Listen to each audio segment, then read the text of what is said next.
Hi, my name's Shane. I use she and her pronouns. This is They Came to Play Ball, a one-shot of the cosmic sports horror game by Adira Slattery. This game was organised through the Gauntlet. If you're not familiar, the Gauntlet is an online community that organises, plays, and discusses a whole lot of role-playing games, especially story games and different kinds of indie games and OSR games and things like that. If you'd like to find out more about the Gauntlet or come play with us, we would love that. Check out gauntlet-rpg.com. So let's just go around and I'll get the players to introduce themselves just in the order that I can see on my screen. So just your name and pronouns, anything that you want to tell us about yourself. And I guess just to help with setting up this game, have you played a Firebrands type game before, which is what this is? Mm-hmm. So Will, do you want to go first? Hi, my name is Will, pronouns he, him. Nothing to plug. I don't think I've played a Firebrand type game before, unless it's Once More Into the Void. Once More Into the Void is Firebrand's game. Okay, then I have played it a couple of times. Cool. All right, well, glad we cleared that up. Sabine? Yeah, my name's Sabine. I use any pronouns, and yes, as mentioned, Once More Into the Void is a Firebrand's game, and I've played that. So. Cool. And Adam? Hi, my name's Adam. I use he, him pronouns. I haven't played any of these types of games before. Cool. All right, so I like to intro a one-shot just with a quick CATS process type thing. So CATS for concept, aim, tone, and subject matter. This will be pretty quick. The concept for this game is that we are players in some sort of horrifying cosmic sports league. We'll talk more about that in a minute. The aim that the game gives us, the object of the game is to create messy entanglements. All in bold for emphasis. Fall in love with your enemies, ally with your rivals, fight with your friends. Practically, I think I scheduled this for 4 hours today. I'll probably want to try and wrap up a little earlier than that. We'll take breaks roughly on the hour. That's kind of what we're looking at. Tone-wise, I think cosmic sports horror kind of clarifies itself. Pretty weird and absurd, probably emo in parts. And subject matter, the game includes references to violence, death, sex, blood, cosmic horror, hallucination, and monstrousness. Those are the kind of content warnings that the game gives us. We're also going to be playing with a set of safety tools. So if people have got the character keeper open, I'll just get you to start by navigating over to the safety tab, and you'll see we've got, a set of topics listed there with lines, veils, and ask first as options to mark. So just take a minute to think about those. Obviously, it's not an exhaustive list. You're very welcome to add any other topics that you'd like to set apart for this game. And just for clarity, a line is a topic that won't come up in the game. We're not going to talk about it or include it in the game. A veil is a topic that may be mentioned, may be part of the story, but won't be a focus. We'll skip over it quickly or fade to black. And ask first is just what it says. It means that we'll ask first before introducing that into the game. On the right-hand side of that page, you'll see there's also a romance matrix, so you can fill out your preferences about potential romance for your character with other PCs, with NPCs, and specifically for this game, I've added a set of columns for as an NPC, because in this game we might be called upon to play NPCs who have romantic entanglements with the other characters. So yeah, if you just want to mark out what your preferences are there around those topics and around romance, and when you're done, just pop an OK in the chat, and when we're all finished, we'll talk some more about other safety tools that we'll be using.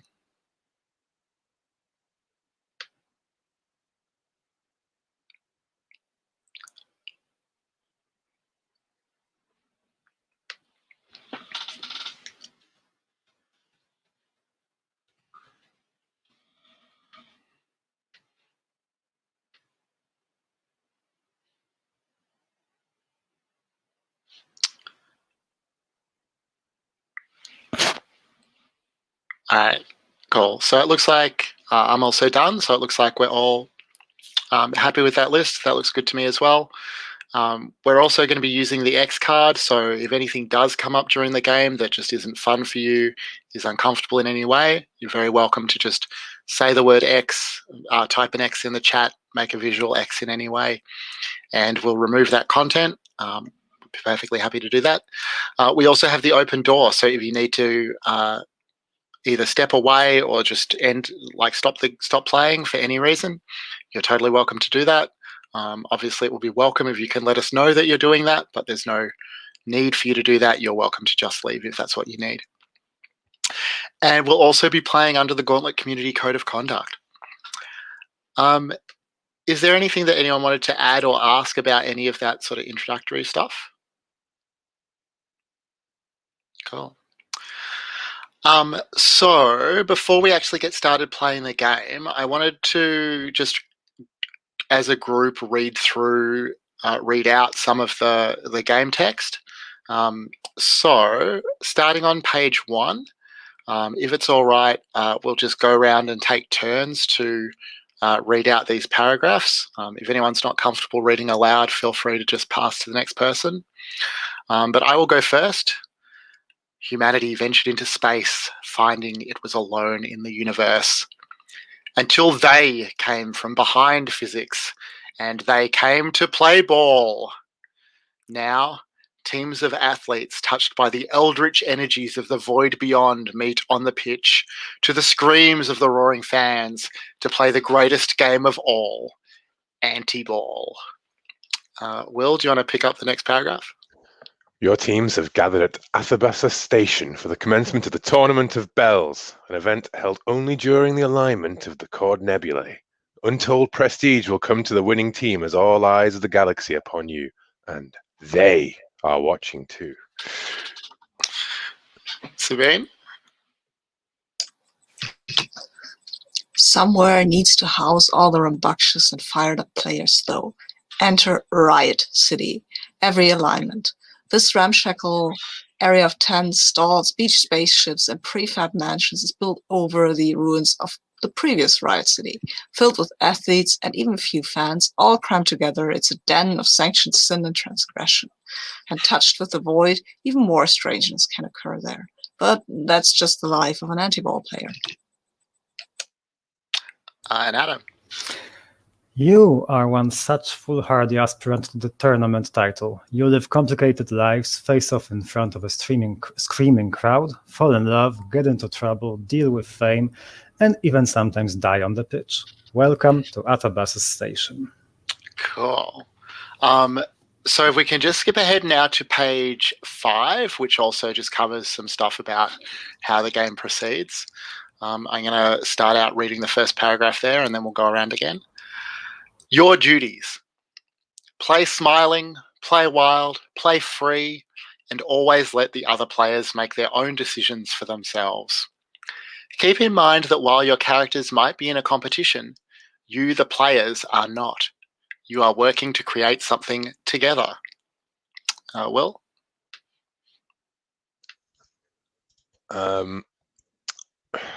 I apologise. I was too busy looking at pictures with my character. I apologise. What page are we on? Page 5. Second paragraph. I really apologise for that. That was very poor of me. If you don't know which game to choose, Galactic Press is a good choice. It's quick and anyone can use it as a jumping off point. Conversation over drinks is a good choice too. If you have a specific person you want to play with but are unsure what scene you are interested in. Sabine? Whenever anyone asks you a question about your character or about the current situation, answer it. If you don't know the answer, make something up. Feel free to make up the details about the tournament, anti-ball, your teams, or Athabassa Station. If you're stuck, ask for suggestions from your other players, especially those whose characters are not in the current scene. And Adam? When you don't happen to be playing the current game, you can either listen to the bells quietly by yourself, or flip through the games and think about which one you might want to play next. Some games call upon you as the crowd or potential ally, though, so keep at least one ear open to the game at hand. Pay full attention when anti-ball matches are being played, though, as those involve all players. If you find that you've missed a rule or played a game incorrectly, just try to go along with the other players and do what seems most fair. You can work out what should have happened instead later on for next time. And Will, do you want to finish this off? If you aren't playing with all the teams, don't worry about it. Please just refrain from picking any of the options in the book that reference that team specifically. Cool. So, time for us to make characters. We are all going to pick a team that we play for. I think the teams, there's a summary of the teams on page 8, and then each of them is given more detail that you'll need for choosing your character details once you've chosen your team. Does anyone have a team in mind that they're wanting to play for?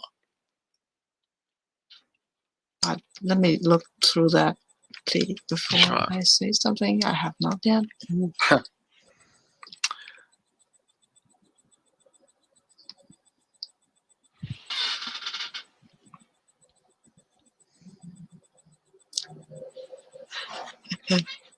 I mean, I like the Roughnecks or the Blue Skulls.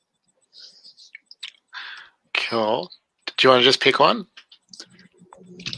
Just wait until somebody else says, "Ooh, no, Okay. I want this one," and then I take the other. All right. I think I'm either the Auroras or the Hellions. Adam? I was thinking Blue Skulls or the Hellions. Well, you go with the Hellions, I'll go with the Auroras. And then that doesn't make Sabine's choice any easier. Wow. I think I want to be a gargoyle, so that's going to be me. So what about you, Adam? What do you want to do? You were said the Blue Skulls, right? Then I'm going to be the Roughnecks, so it's fine. Everybody gets what they want. All right. So I'm just noticing that I didn't include a space in the character keeper for your team name, which is a bit of an oversight. I'll just whack in an extra column there.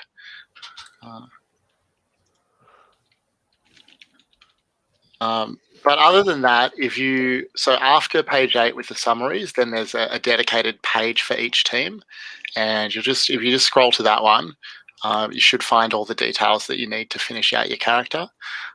You have a score called momentum, and we're all going to start with 4 momentum. So just remember that.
It's a shame the Olympics are on. They've really dominated the images that you get on a Google image search with the word athlete in it.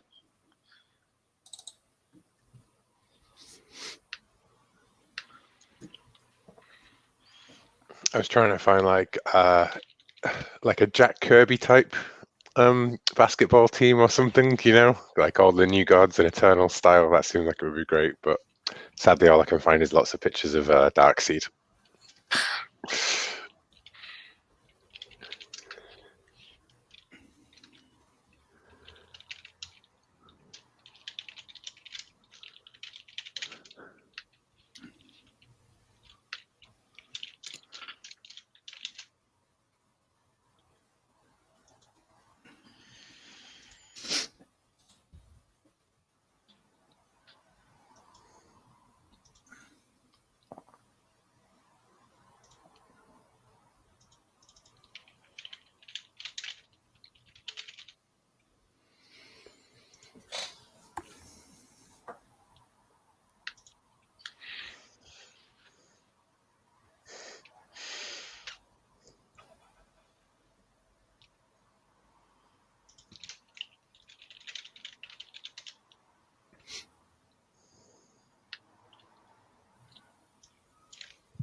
Are you the three-headed one or Paul with a basketball?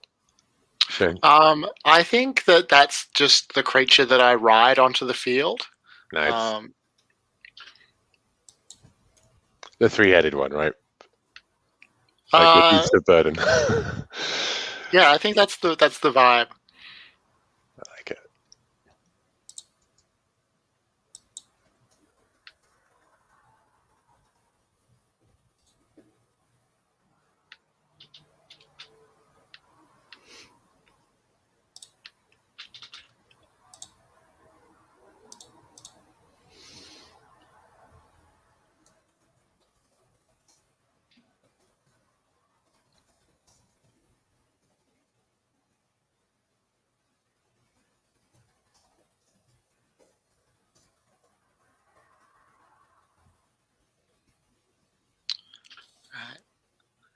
It looks like everyone's characters is ready. Is that right?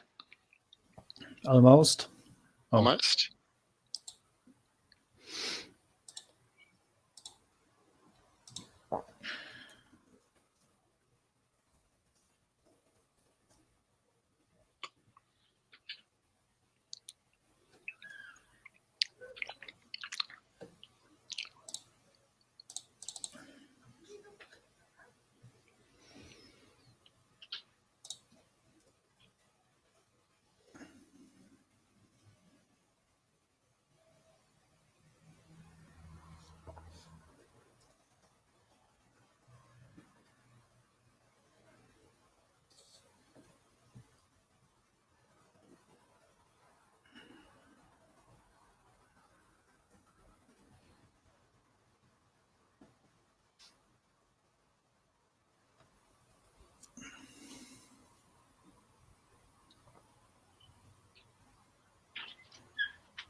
I've changed my team to blue skulls because I really like them. Fair.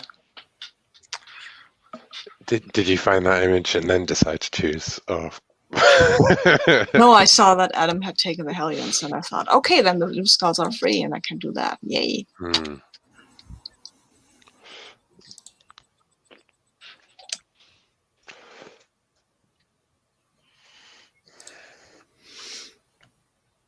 Whenever I see the word Roughnecks, all I can think of is Starship Troopers.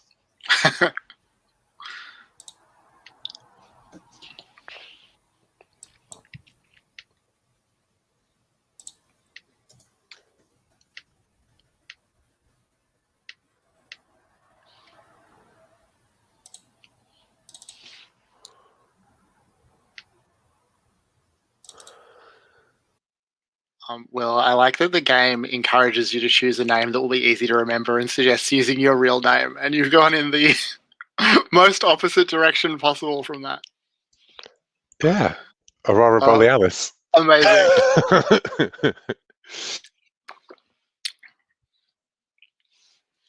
I think that's immensely easy to remember. Yeah. Aurora Borealis. Mm-hmm. And I mean, Will's just my pseudonym, actually. Mm. Yeah. Those who can't say Aurora Borealis, because a lot of L's in Borealis, they'll just say Will. Yeah. I was just going to go with Aurora, and then I was like, Aurora Borealis? Aurora Borealis.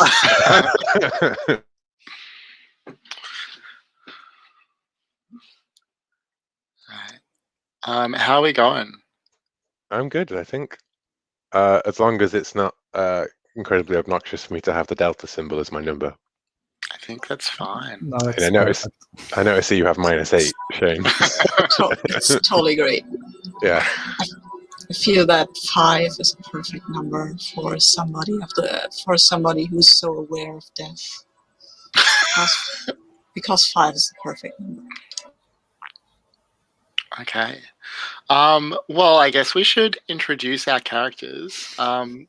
So maybe if we go left to right across the keeper, Sabine, if you're okay with going first, and Totally tell okay us with going first. Tell us a little about your team as well as the character that you're playing. Yeah. Okay, I'm starting out with the character though. I'm playing Nathaniel, he, him. And Nathaniel is the defensive arrow, which is a traditional position that does not make a lick of sense because you can't use an arrow properly to defend yourself. So mostly he's standing around and watching the shipwreck that is going on there on the battlefield. But, you do what you have to do. The Blue Skulls are a very mournful affair. They usually turn up and start singing dirges, which is appropriate because they're always losing. But they try. They give it a good show. Nathaniel is determined, somber, and fearless because, every player on the Blue Skulls team has died at least 5 times. So that's... And Nathaniel is the new one. He has only died 5 times, so that's his number. He has glowing tubes visibly running under his skin. They are aligned to the stars and nebulae and also to the void, obviously. And also, he has invisible tentacles. 5 of them. Where they are, you will find out, I guess. Amazing. Will? Hi, I am playing Aurora Borealis, the forward knight of the Auroras. The Auroras are the reigning champions of the last tournament of Bells, and the last one, and the last one, and the last one. All the way back into the void. We have reigned above this court. And so, Aurora Borealis leads the vanguard of the knights of the Auroras, with his body of luminous energy barely contained within the armor of the court. Nice. So I'm going to be playing Shanae. Shanae is the whisperback for the gargoyles. The gargoyles are mostly known for the beasts that they bring with them everywhere. including when allowed onto the pitch, although that can be controversial. Often we're left with just our gnawing living swords in hand as we take the field. And people often comment that it's surprising how tender and affectionate we are with our beasts, considering how brutally we pulverize our enemies on the playing field. I am idealistic, imposing, and resolute, and I have a thick stony ridge that runs down the center of my body, and an as yet unknown number of extra limbs. Adam, do you want to introduce Arlen? Sorry. Yes, I'm playing Arlen from the team Hellions. Arlen is basically a serpent girl. She's playing the position known as the ref handler because, as it says in the book, the Hellions are they revel in the chaos and they have a creative interpretation of the rules of the game. And nowhere is it more visible than in the work of the ref handler, whose job is to work the referee and distract them and do all sorts of tricks and shenanigans to cause the referee to ignore the obvious mayhem that's been going on in the field. Her qualities are treacherous, flexible, and alluring. And as far as the Eldritch marks, it's pretty basic. She's a serpent girl with snake tongue, snake eyes, snake scales all over her body, and a cobra hood around her neck, which opens when appropriate. For example, when it's time to charm a referee. Nice. So we're ready to start now. We're going to start with the game Galactic Press. This is the way the game starts. Normally it's just one person that plays this, but to open, we're all going to have a turn of Galactic Press. So basically you'll see that there is a list there. Sorry, this starts on page 15 if you need to find it. There are a list of press releases, headlines for each team, and you're just going to read out one of those headlines of your choice. And we'll go around and we'll all get to read out a headline. So just take a sec and read through them and think about what you want to read out.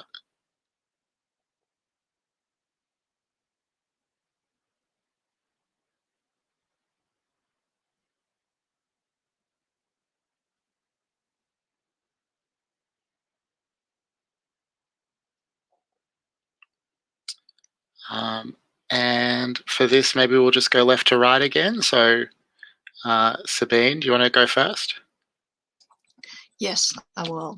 And I will say, none can escape us. We challenge Aurora to a tournament match. Ooh. The Blue Skulls will never claim the title. They will just get the second place again, like the last alignment, and the one before, and the one before. Well, mine will be, the Large Beast experience is now back open for visitors. We, the Gargoyles, played no part in that regrettable death. The visitor should have known better. And Adam?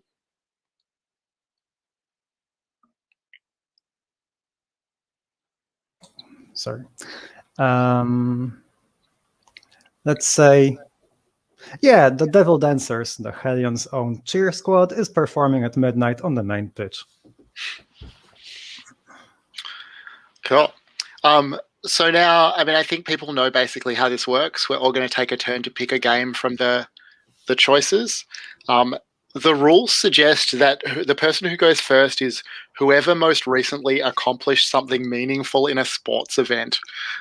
Does anyone want to put their hand up as potentially having most recently accomplished something of note in a sporting event?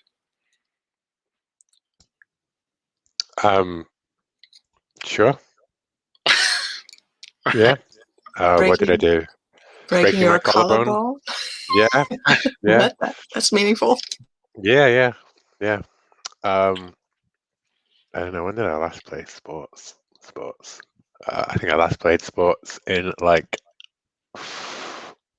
December, and we had, what did I accomplish? I played sports, full stop. There we go. That's all right. it. That seems like a winner to me. Yeah. I don't well, think skating counts as a sport when you're doing it on your own.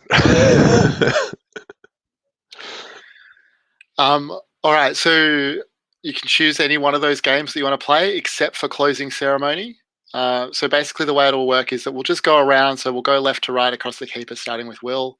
On your turn, you pick a game, we play it, the next person chooses.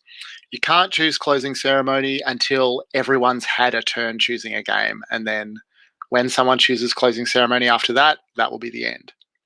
We'll play that out and then we'll be finished. So Will, where are we going to start? So I always I'm finding it a bit hard to work out where one starts and one begins on the games.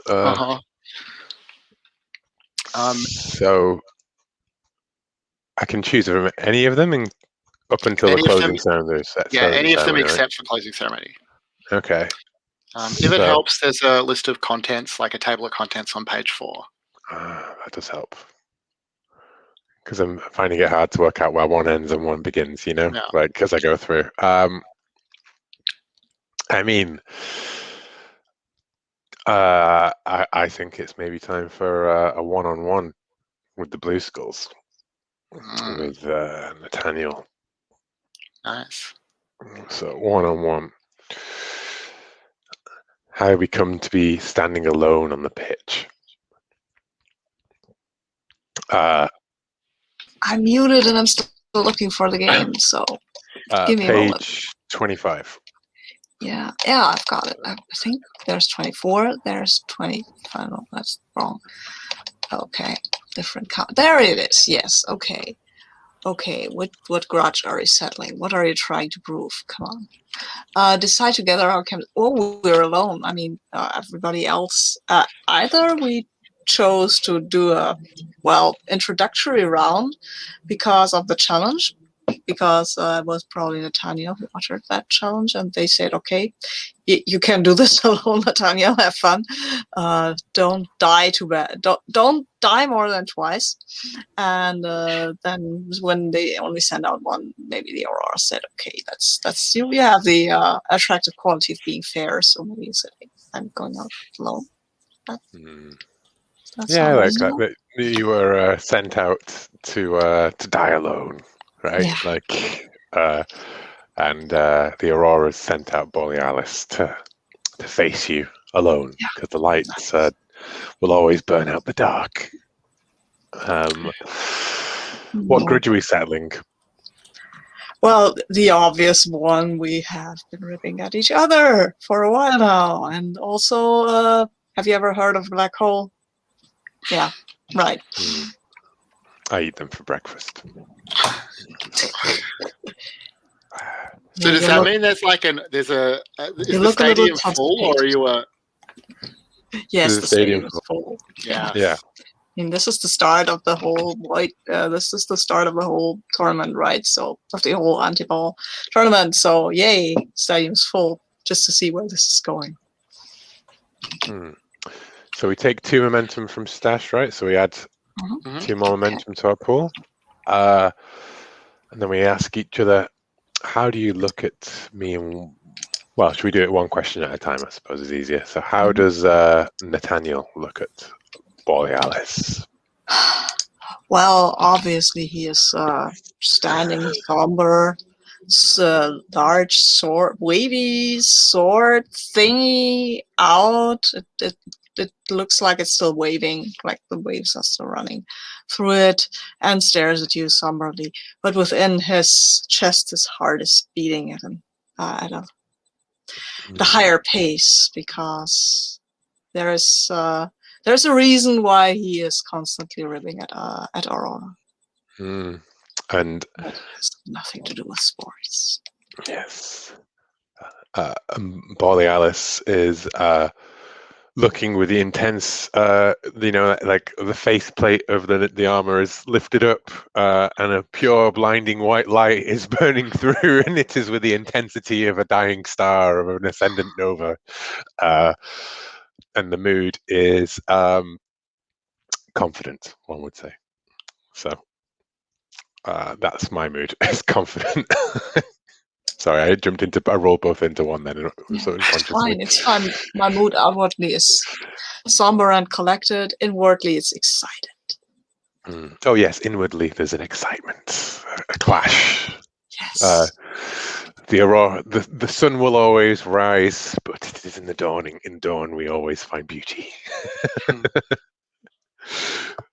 The auroras are clearly given over to lots of cod poetry. So we both have equal momentum. So I think you can start because I feel that is your energy. Okay. So what does making play? Oh, there we go. There. The plays are on the next page. Yes. Yeah.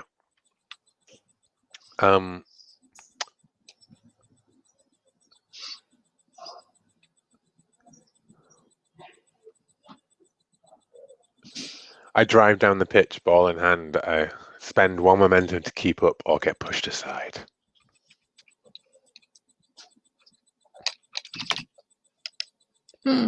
I think at that point I get pushed aside. Maybe that is kind of intentional because I just wanted you to touch me, and that felt very. Your energy is not that of death, but it's still attractive still. So I let you push me aside. Like warmed by the fires of life and lights. Yes. Yeah. Yes. That's. But I think now it's my turn to make a play, right? Mm-hmm. Okay. Ooh. Nice. Yeah, I think what I do here is I will shove my shoulder forward with my weight behind it, spend one momentum to rebuff me, otherwise eat the ground hard. Like I'm tackling you from behind because you pushed past me. I spend that momentum and I rebuff you with a flash of light and a clang of steel upon metal, upon flesh, upon invisible tentacles, perhaps. Yes. Yes. Wrapping around, something invisible burns, sizzles away as the light flashes from my armor.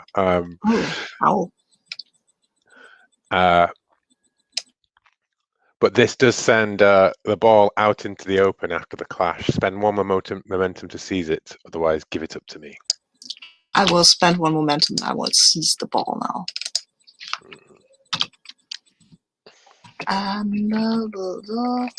Sorry, I have tab problems. Okay. So this is my second one.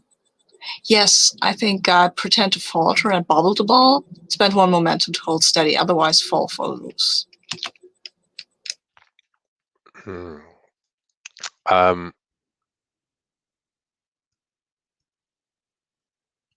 I think I fall for the ruse.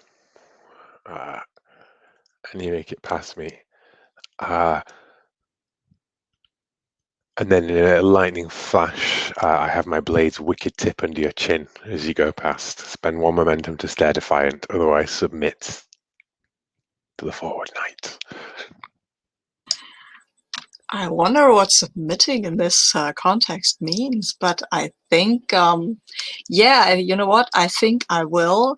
And what that looks like is that our blades clash as we forget the ball. Spend one momentum to go for a cut, otherwise bleed yourself.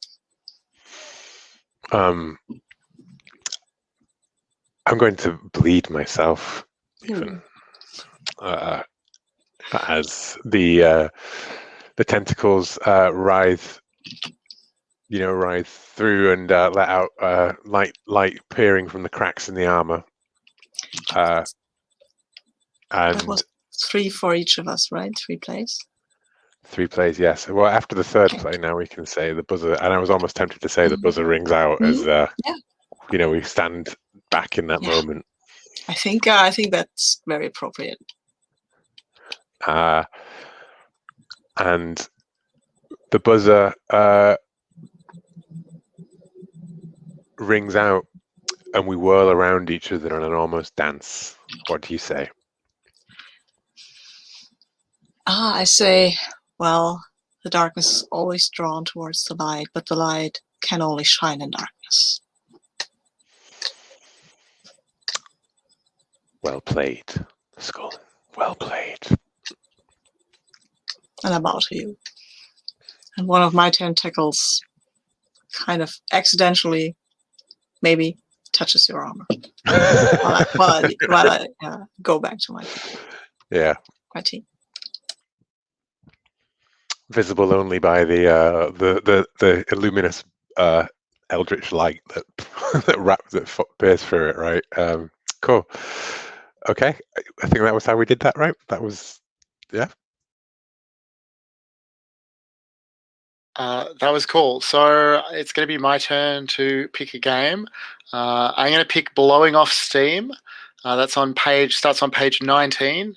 Everybody plays, so we're all in this one. They don't call it Riot City for nothing. So we start by asking each other, how do you look to me? What's your mood? So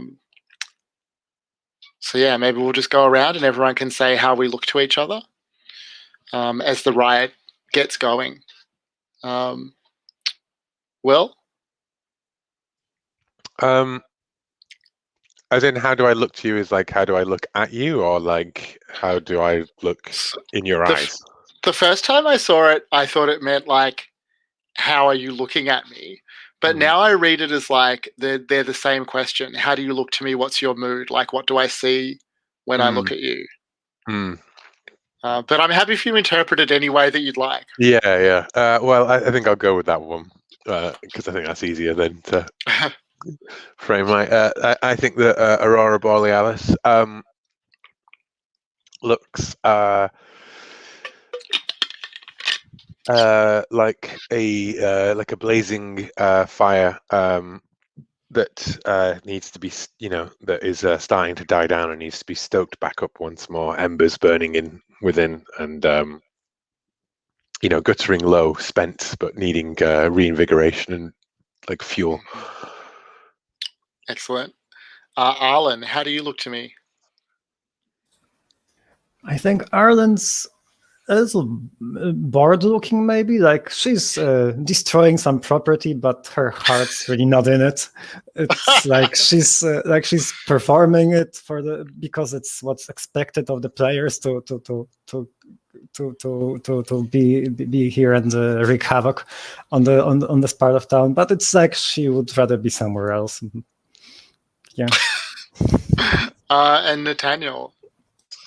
Nathaniel is looking as somber as usual, stepping through the riot quite fearlessly, trying to console the fallen and tell them that the passage to the void beyond is filled with joy. Even if these people aren't actually dying, yeah, but still, they might want to. So you have to dirge where you can, right? And I think that I look like the stone ridge in the center of my body has started to pulse and glow with obvious, barely contained rage. So to conduct the riot, we go around, the keeper, I guess. Everyone goes once.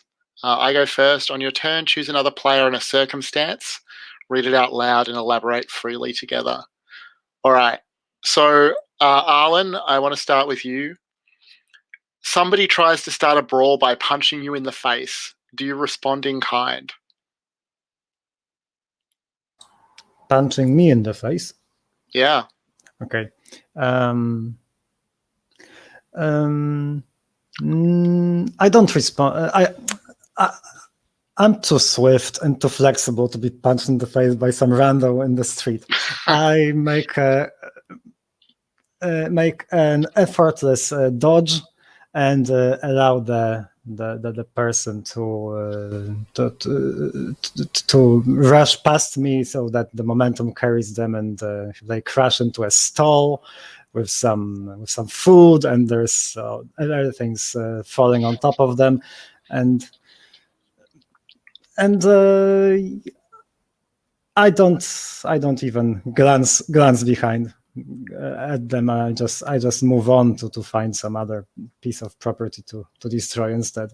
I don't generally engage in hand-to-hand combat in these things. I'm mostly concerned with destroying inanimate objects, and whenever someone's coming at me, I move out of the way as if to conserve my energy, because maybe I deem it unworthy of my effort. I save it for the pitch. Yeah.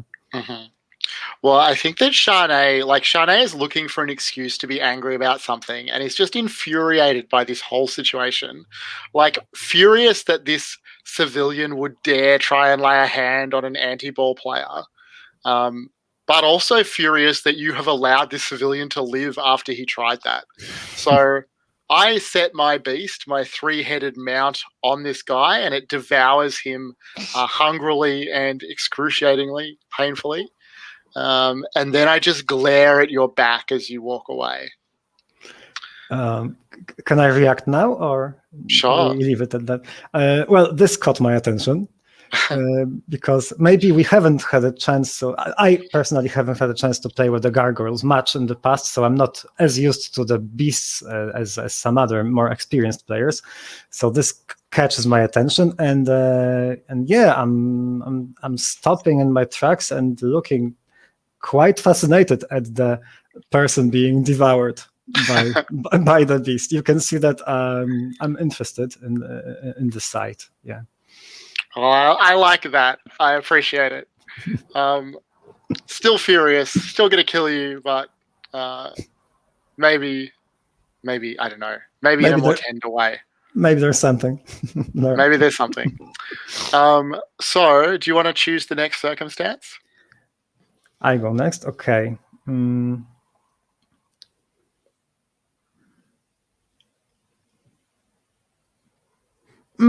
There's a nice option here. An Aurora strides up to us and tries to admonish us for something they think we did. Did we do it? So I guess this would be you. I mean, if you're yeah, okay. Yeah. But it's I think the question there is that another Aurora strides up to us and demands. Okay. So yeah, I thought maybe you would. I thought maybe you would like to take it. Something that something that we did together, kind of thing. I see. So what did they think we do? They thought we they claim that we I don't know, like inverted the temporal flow of the clock. Like you do. Yeah. To play out more time upon the court and to have more spotlight forever, an eternal moment of glory in the court. Did we do it? Yes, we did. Yes. Because time is treacherous; it counts ever downwards, and who would know better of treachery than a Hellion?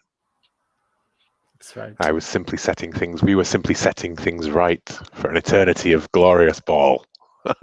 Besides, the matches are too long anyway. There needs to be some fixing done with the time flow.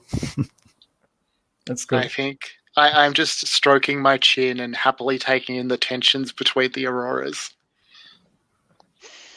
Yes, the other Aurora feels to be, that everything must be conventional and set in its path, whereas we must sometimes burn free of it. For they came to play ball, and so must we. Sabine, do you want to choose a circumstance? Oh, sorry, Nathaniel. Yeah, I might. I've just looked at all these circumstances and I'm wondering which I choose. I think I would like to do this with you, Shane. I forgot your character name, Sharnay. Shanae. And I think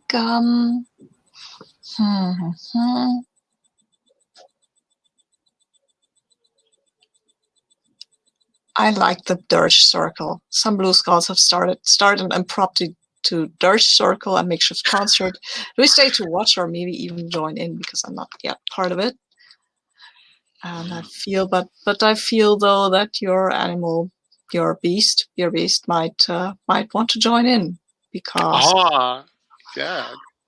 it seems like it has a powerful voice that should be added to this. And as I see it, has already dealt death, so a dirge seems appropriate. Look, I was ready to reject your dirge invitation, but I think that my beast does need to howl.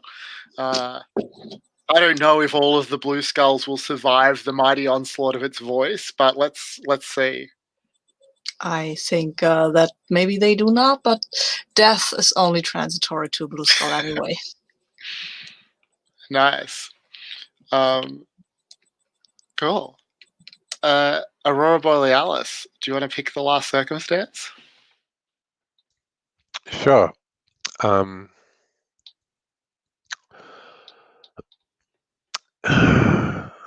Someone has found some buckets of paint in an empty wall. What mural do we create together? And I think I'd like to ask that of, I'll ask that of Shanae.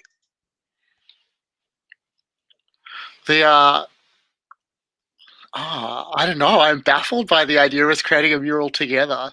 I just imagine us like competitively painting these like dueling murals of like both of our teams winning the tournament.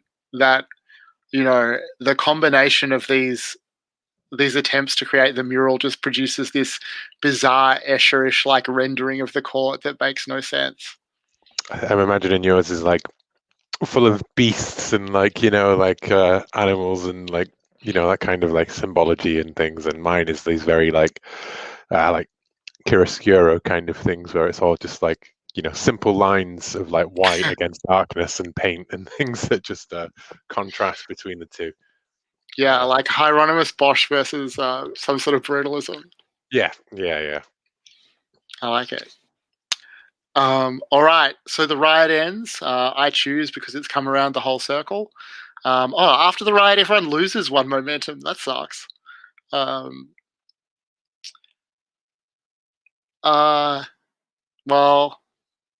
I think that the end is that new grudges are formed and plans are set in place.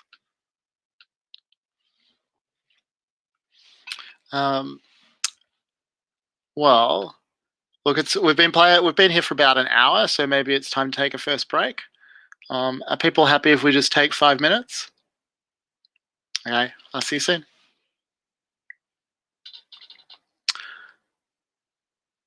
All right, we're all back. Adam, I think it's your turn to pick a game. Okay. What are we going to do? I want to pick practice together and choose one of the other players to be your partner for the practice. I would like to choose Sharnay, if that's okay. Yeah, what page are we on? 33. All right, just bear with me for a sec. Sure, it's complicated. No, that's okay. I have trouble navigating the document myself. Okay, so we decide together how we decided to practice together? I think after the moment we shared during the riot, it occurred to me that I might need to practice a little against an actual beast, and I'm emboldened to just offer to you a training session, just so I can get used to competing against multiple limbs and beasts. Sure. I mean, I think that I've come with the conscious intent that I will have my beast eat you during this practice session, but there is a subconscious current of like interest, maybe even desire that's bubbling just under the surface. Mm-hmm.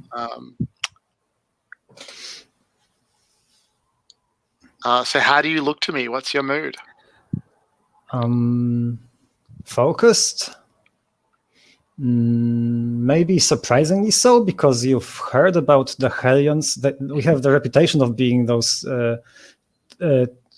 tricksters and performers, and I seem to display none of that, at least right now.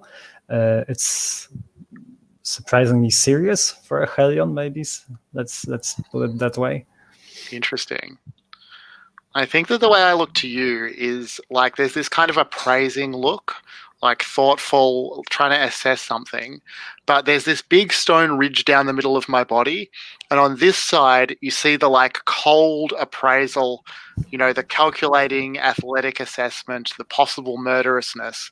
And on this side, you see just a little bit of lust. Mm-hmm.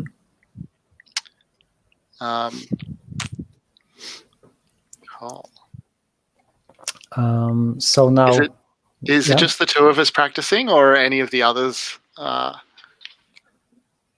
around? Right, but because anyone can join, I think.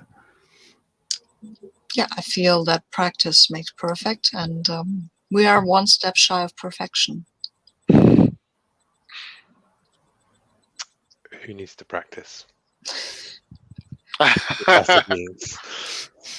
Yes, because you are perfection, but we will still, one day we will drag you down and devour you. It is fate. It is written in the stars. The auroras will rise again. That remains to be seen. Yes, but I will also practice. But apart from you, I do not wish to be eaten by that beast. Also, I am kind of I am fascinated by the beast, not as much by the gargoyle themselves, but the beast is interesting. The beast has a mighty voice. Can we get some more detail about the beast itself?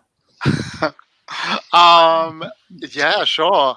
I don't have very much of a picture in mind. I think I said it had 3 heads. Okay. So we have that. I guess you can ride on it.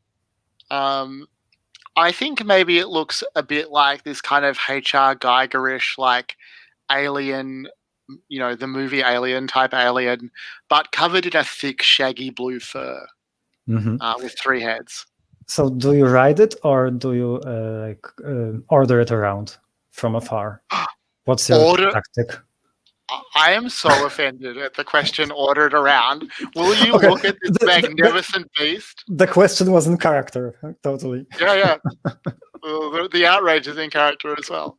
Shanae, just incredulous, as is the beast, which is like growling at you now. Okay.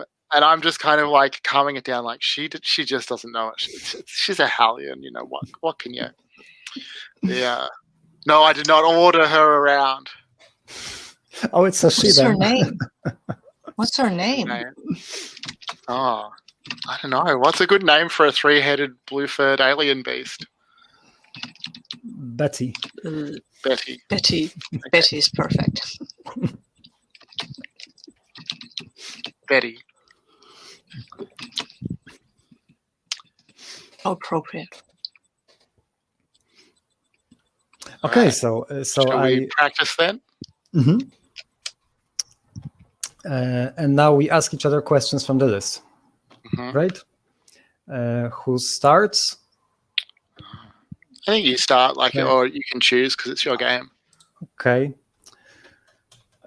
So I'm intentionally getting in the way of the beast because I want to practice the dodges and the flips and whatnot, and intentionally put myself in danger. But you have the opportunity to spill my blood on the pitch, just a flesh wound. Do you take it? So maybe that's when I stumble a little, and there is a clear opening when the beast could go for the kill.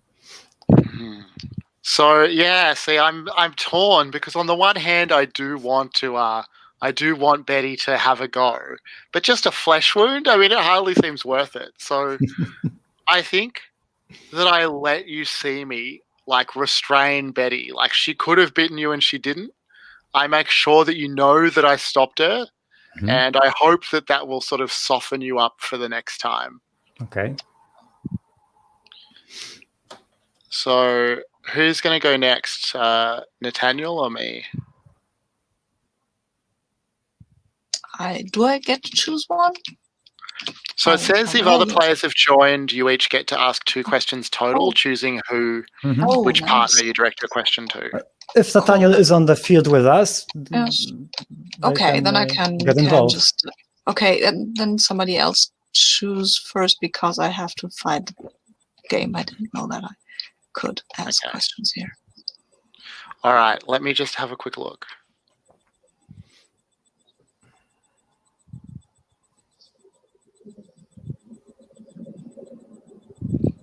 This is so good. Well, I think that it's got to be hands and limbs entangle as we fall in a pile. Maybe even in the same moment. Like I've dived on you to stop Betty from taking your arm off. Do you avoid my touch or use the opportunity to embrace me?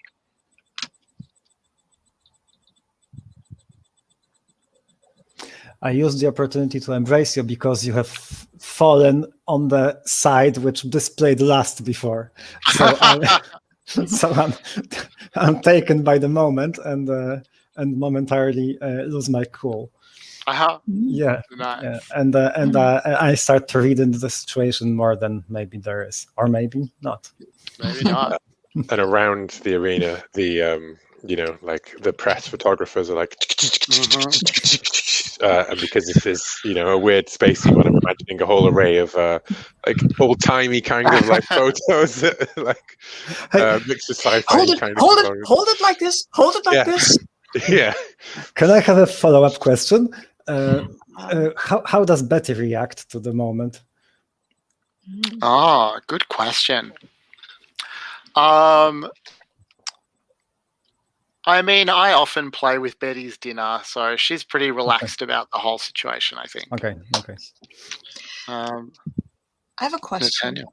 Yeah. Yeah, and I will direct this to Arlen. Mm-hmm. Something about me catches your eye and your look lingers. What is it? Catches your eye. Something about you catches my eye. I have to make it. Yes, you have to make something up. And you're Nathaniel. You are the blue skull.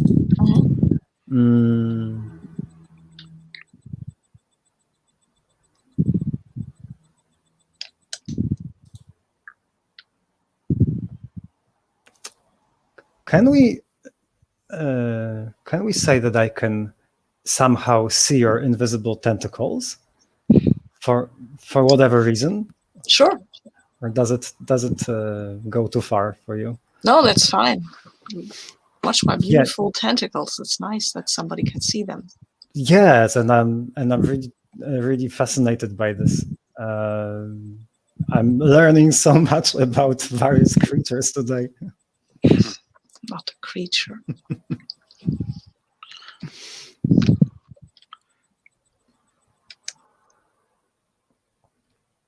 So, Arlen, do you want to ask another question? Sure, it's my turn again.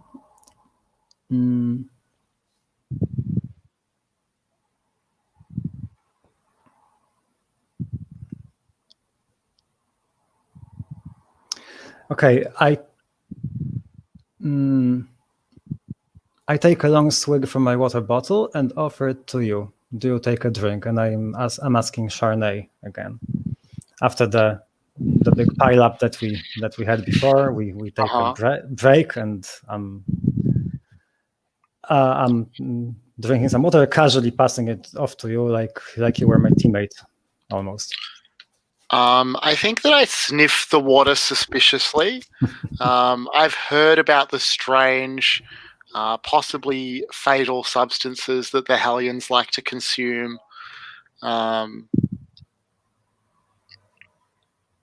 I think I just look you coldly in the eye and turn the water bottle upside down and let whatever's inside it run out onto the dirt. But your mouth is close to my ear.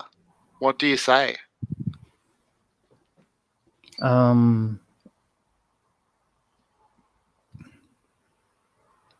So I'll say, relax. It was just water. If I wanted to poison you, I would have just bitten you back then.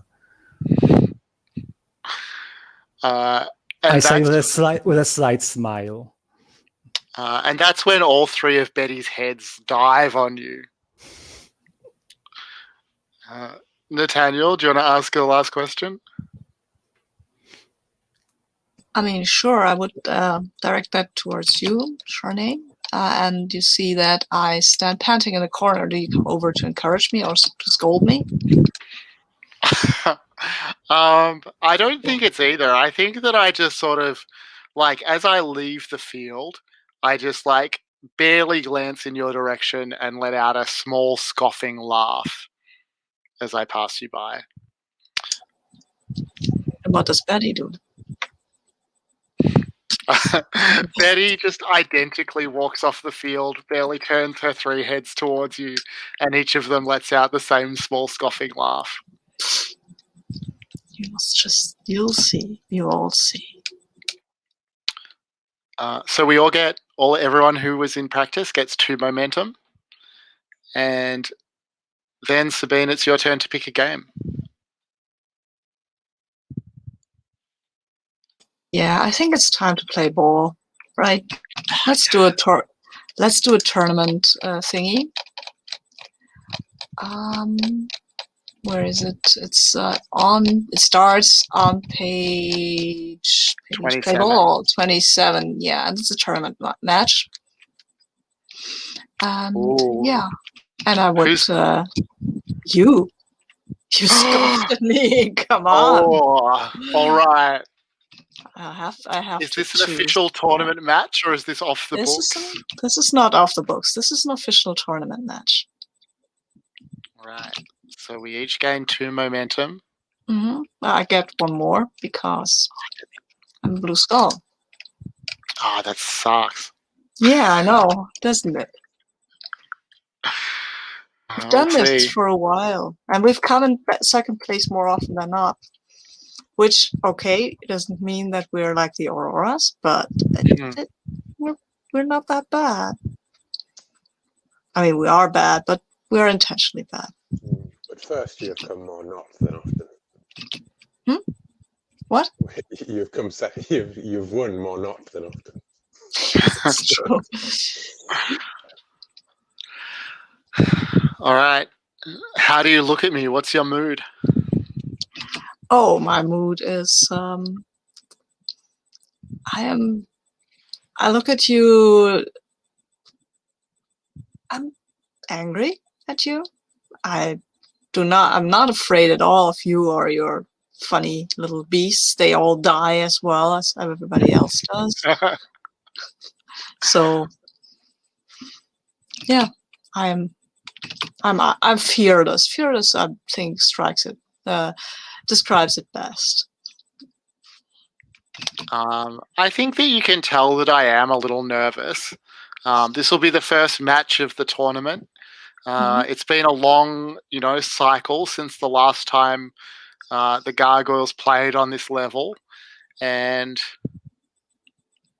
I mean, I don't know. They're not letting all of our beasts onto the field, which seems really unfair. But, I'm ready. We'll see what you got. What we have is the power of death and the inevitability of death. Should learn to master that. I roll my eyes and walk back to my starting position. Master death. Okay, so what does that mean the other players conduct the match? So they take turns leading the teams, you and I, through a series of bids and vignettes. Okay. Oh, this is so complicated. Yeah, it is. Choose a quarter based on the style of the match and the teams involved. So they get to choose. So Will and Adam get to choose a quarter, right? Yeah. And then we bid. I think that's right. Cool. Okay.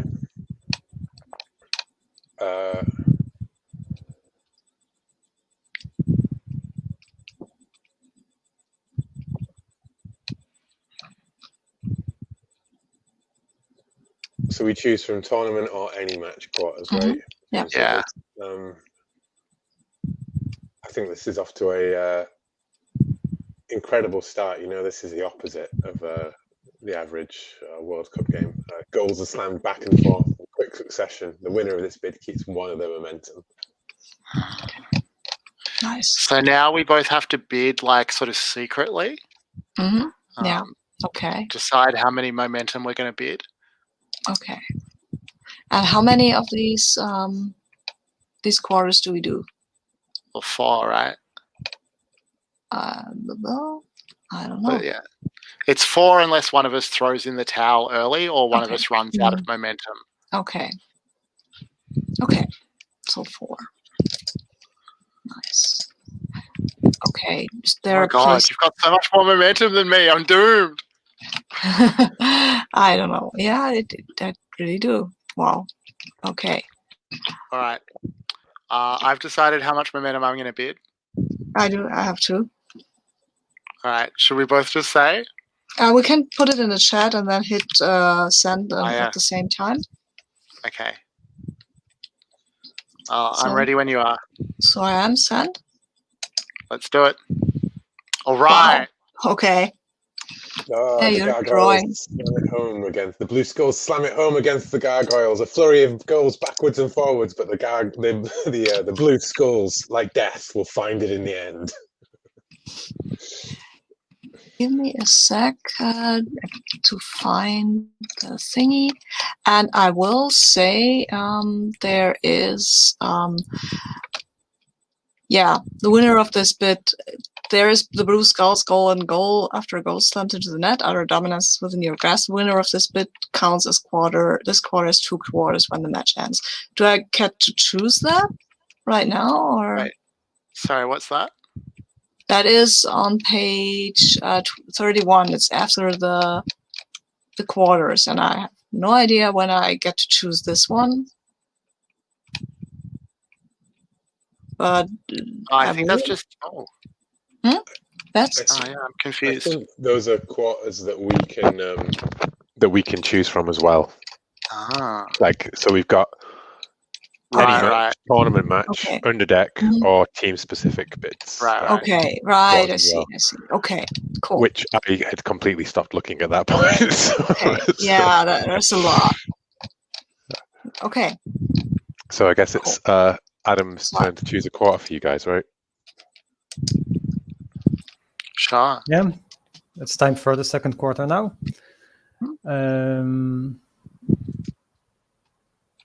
Okay, blades clash and sparks fly as this quarter is dominated by combat. The winner of this bid keeps one of their momentum. Okay. Oh.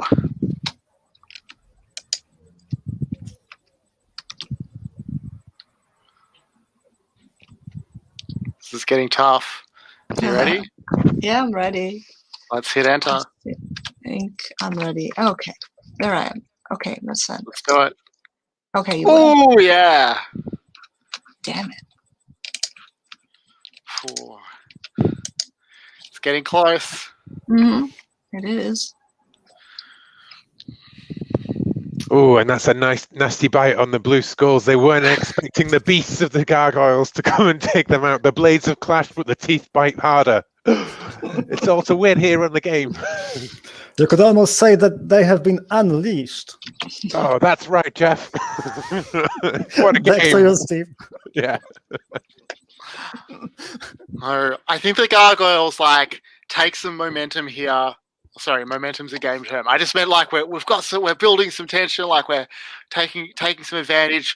The Beasts have taken out some of the big defensive positions on the Blue Skulls team, but unfortunately we're having the same crushing realization that so many of the Blue Skulls opponents have come to that killing them just isn't enough. Yeah, true. They just pop up back. However they do that, it's odd. But the void rules all, and in this instance, the void has decided that the gargoyles dominate. So Wow, we've got 2 more quarters left. Let's see. yeah, well, okay. The bells chime through this whole quarter, an auspicious sign. The winner of this bid keeps all of their momentum as they are watching.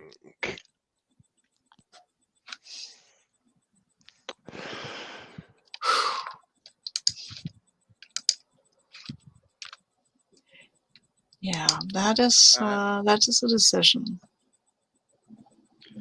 You ready?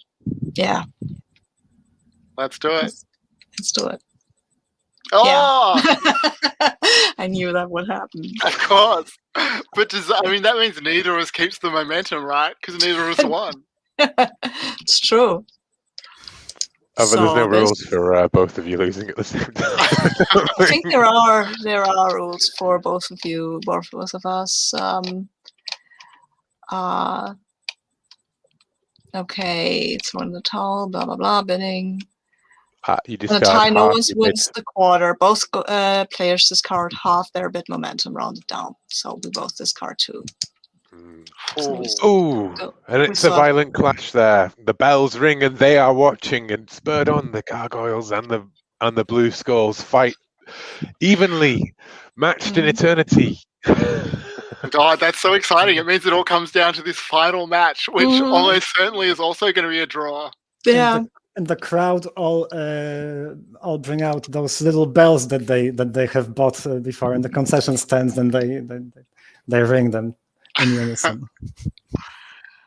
What's our last quarter going to be? It's my decision, right?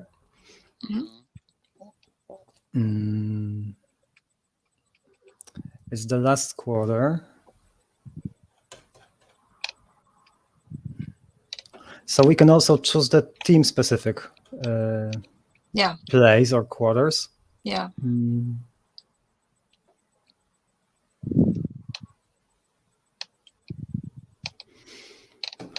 There's so many rules. Yeah. We can also cheat. Yeah, I've been looking at the cheating rules, but it doesn't seem worth it. It's not worth it for either of us. It might be worth for Aurora to give one of us a momentum. Say my character bid on that. Right. Okay, the crowd roars as a massive drive towards the net is launched. The loser of this bid spends 1 extra momentum. Now, before we go in, do you want to cheat, Adam, at all? Because Hellions get to cheat for 1 momentum. In this game? Yeah. So on page 29, cheating rules. Yeah. Any team may cheat at any time, even those just watching the game, by spending 2 momentum, except for the Hellions, who only spend 1 momentum. When you cheat. So you can be the kingmaker here, basically, because the way it's worked out is whoever's got the most momentum in this last round is going to win, essentially. Yeah. True.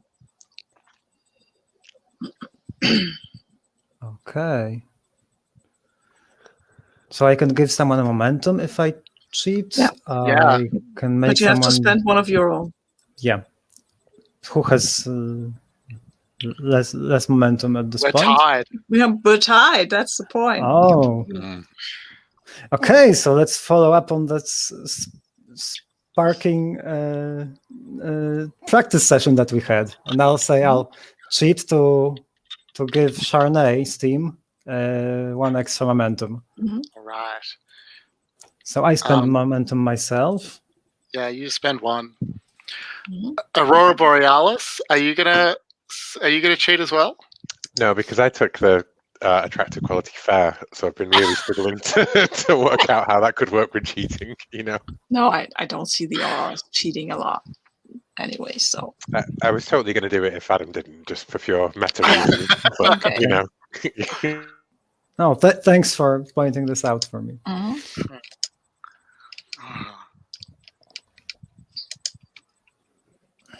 I'm thinking I'm thinking about whether I want to hoard my momentum for the future. Yeah, right. So now it's that last quarter, right? Which was the Yeah, which quarter do we? What was it again? Sorry, Adam. It was one of the regular ones. The crowd roars as a massive drive towards the net is launched. The loser of this bid spends 1 extra momentum. Oh, okay. All right. Okay. You ready? Yes, I am. Okay. Oh, Wow. Obvious. It is. We know when things are futile, and to stand tall in the face of futility has always been our forte. And also, someone cheated here. It is wow. pretty obvious. You It still is lose pretty 1 obvious. momentum. I know. I don't have a lot of momentum left, which is fair. Oh, and I get to choose a benefit from the winner's circle. Oh, nice. And the blue skulls return to the grave after that charge, that stampede by the gargoyles. Who would have thought? Steve, what are your thoughts? The beasts Bill, have done it.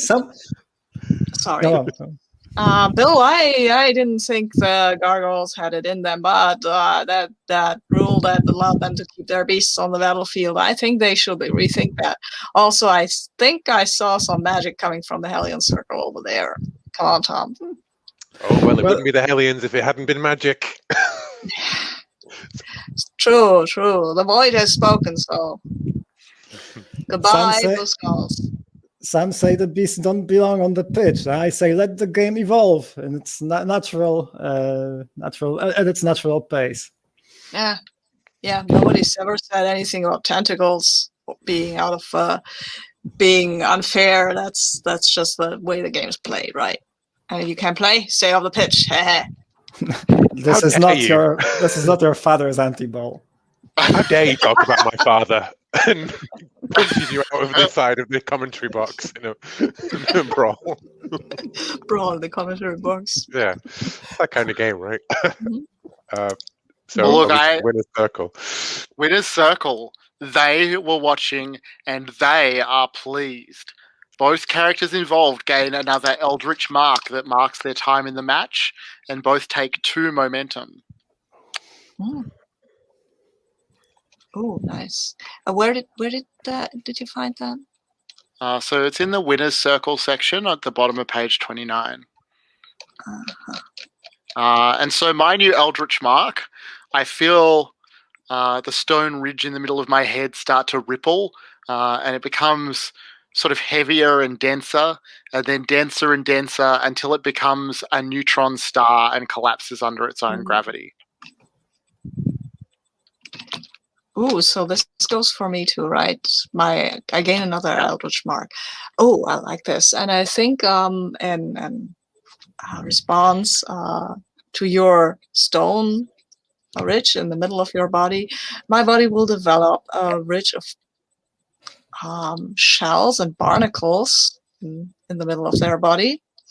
His body, sorry, it's a he, and that will be suffused with this weird blue energy that runs through his body all the time. So it looks like he has some sort of nacreous stripe in the middle of his body. Right. All right. So we are back to Will to pick the next game, and now any of them, including closing ceremony, are available on your turn.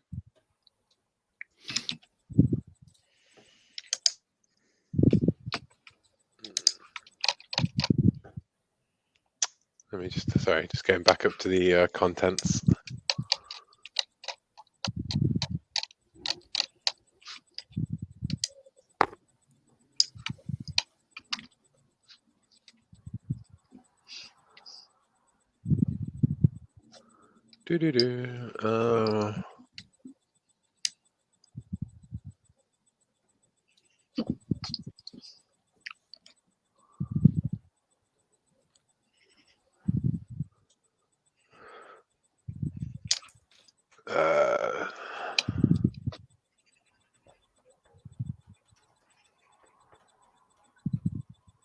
What?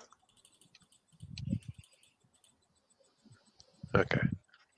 Sorry, I'm having I keep going to the wrong page and then it's very irritating. There we go. I'm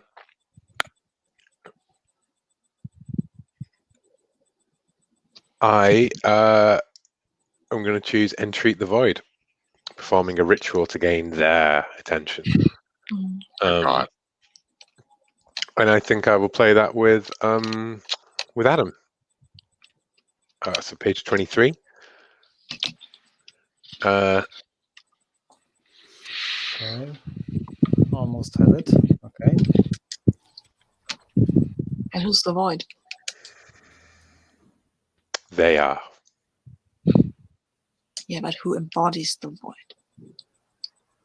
Ah. Oh. Is that a question? Yeah, choose one other player Choose to one embody player to them. embody them. Well, you asked, Sabine, so you get to be the void. Yeah, you got to be the void. Okay, and the void in this scene for you, I think the void. Embodies. Since you've been fumbling around with time, the void embodies as a clock, and it's constantly ticking. Oh, can it be a basketball, like the big digital clock that goes tick tick tick?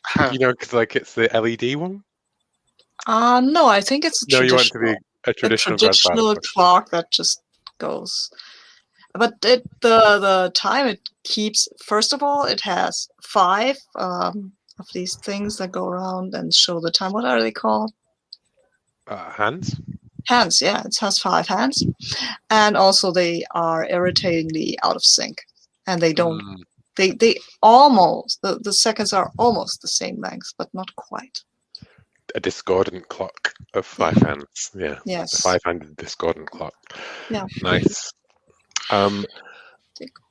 I think the ritual is being performed on the pitch in honor of the eldritch marks that were blessed upon the blue skulls and the gargoyles.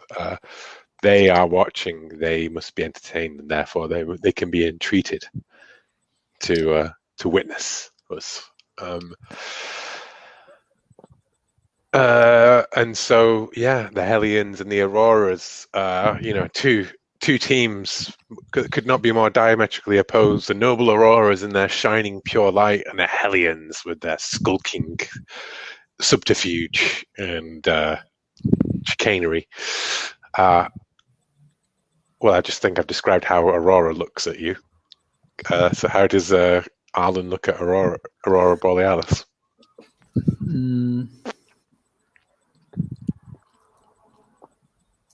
What's my mood?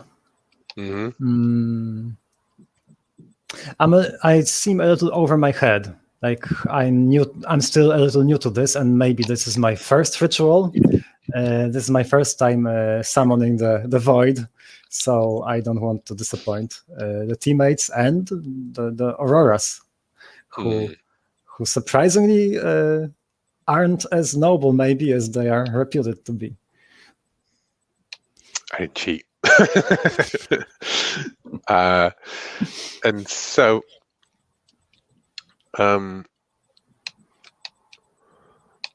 we choose a chant, read it clearly and strongly out loud. We describe how our bodies are intertwined, which I guess we'll do before we start the chant, because otherwise we'll be 3 things speaking over everything, 2 voices. When we finish chanting, we choose any number of costs. But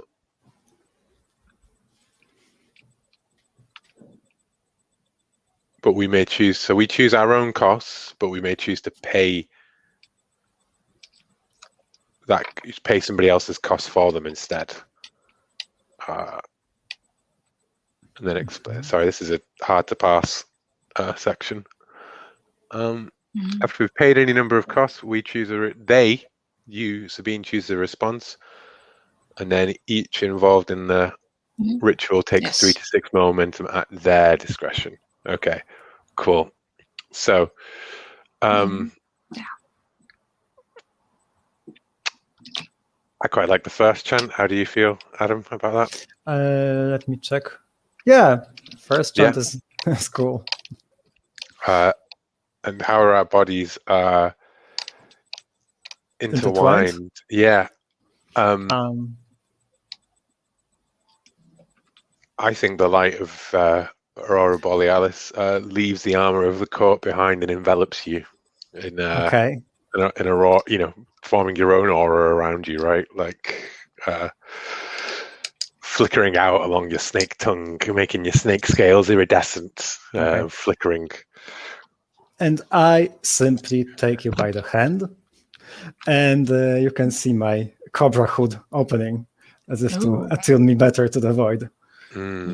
Yeah, it's like you hold the armor of the court, and then the armor of the court, becomes an empty vessel in the Aurora, but the glowing shapeless form of Aurora Borealis envelops you. And now, shall we chant our chant together? Okay, together. Okay. Oh, sovereigns of the sovereigns void beyond, we beseech you, give us give your us your bounty, bounties, and we will aid your passage through this world. Yes, that was pleasingly discordant. Yes, exactly. We were doing it in perfect time with those clocks. Because each of us was watching a different hand on the clock. Yes, yeah. That's part of the ritual.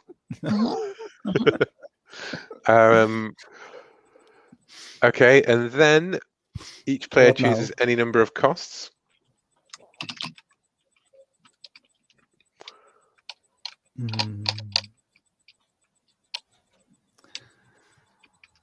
Okay, I choose I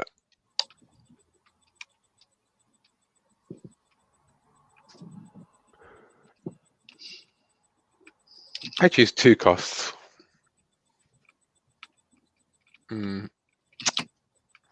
Does it? I'm sorry. Does the number of costs influence anything, or is it just narrative? Because I'm just narrative. I think it's just narrative. Yeah. I choose that 100 of the Aurora's fans selected at random die suddenly in a burst of glorious light. No, they don't die in a burst of glorious light. They flicker out because they are devoured by the void. They do not die in a burst of glorious light. They are a sacrifice to them. Oh yes, that was them being yeah. So yes, they the Aurora's fans are all like bedecked in glowing lights and everything, right? And these 100 fans just suddenly flicker out and just go dark in their seats. But the other cost is the stars themselves dim just ever so slightly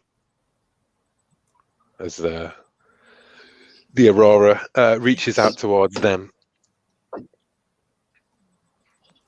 That is pleasing to the void. And do you choose any costs? So I'm choosing your blood is taken to the void beyond, leaving you injured and drained. I didn't expect this to be so straining.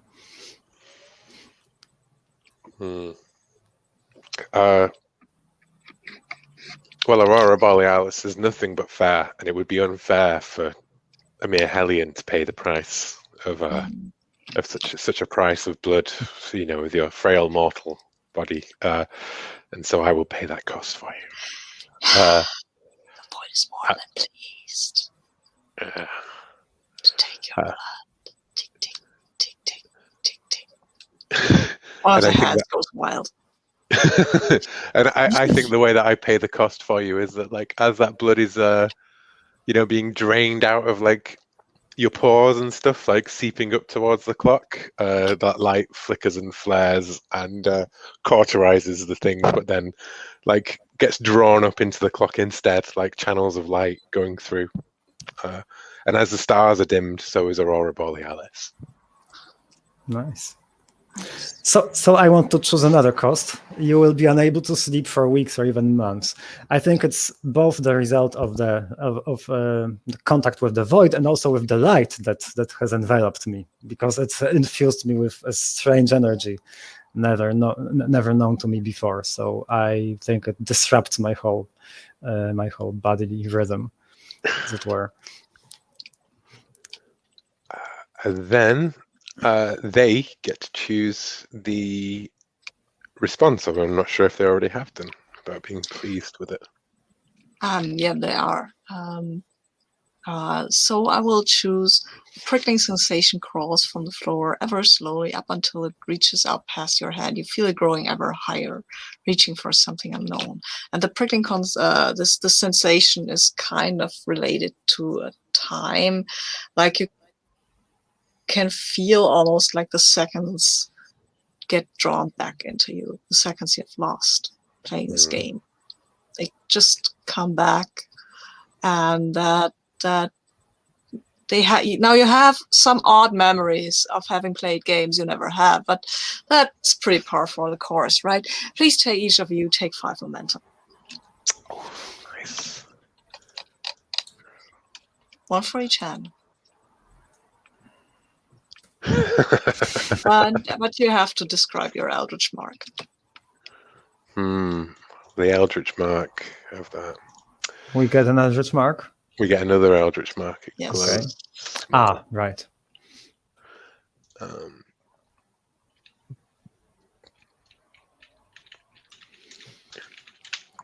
I think it is a asynchronous flickering of temporal flickering, like a blur that you can't erase.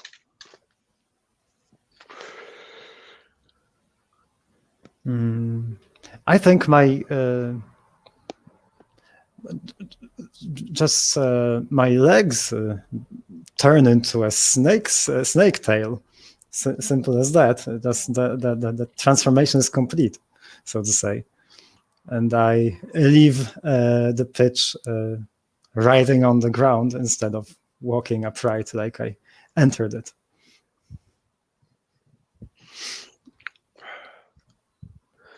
And that's the end of the entreating the void.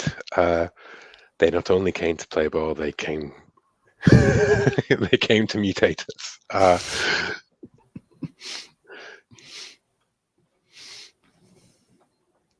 So who's next? I think it's my turn. So I have been listening to the bells while you were all busy entreating the void. And when you see me next, there is like a distinct change in my bearing, I guess you'd say. Maybe it's just the neutron star that now sits where my head used to be, but Shanae seems like less upright, less staunch than they used to. Just definitely something's been a change there. And I'm going to play Galactic Press. And all that means is that Shanae climbs the top of the tower and takes the megaphone that rings out over Riot City and announces as loudly as they can, "Light is no match for bestial power, silly auroras." And that's the game. So, Adam, it's your turn again.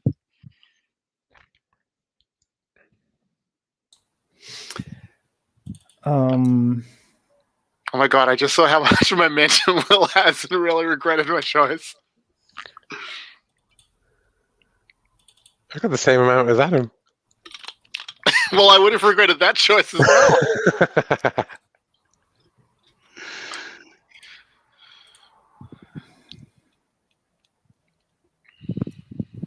Should we play another match, maybe? Yeah, play ball. And how about Hellions play Auroras after our ritual? Okay. It's as if everything comes together. So, maybe as we prepare to leave the field after the ritual, we are ushered back because it's time for our game, and because of the time shenanigans that we didn't realize that it's ball time already.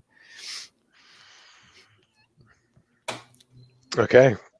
So choose one of the players, decide how this match came about. Is this unofficial? I think it's official. okay. We both gain 2 momentum from the stash. I gained 3. Okay. And I think How do you- Aurora Borealis is their forward knight burns darkly compared to how he did before. So the Auroras look, for the first time in eternity, less than the shining lights of the court. And Arlen is visibly shaken by the transformation, the recent transformation she experienced, and she's getting used to moving with a snake tail now, so she's not as lithe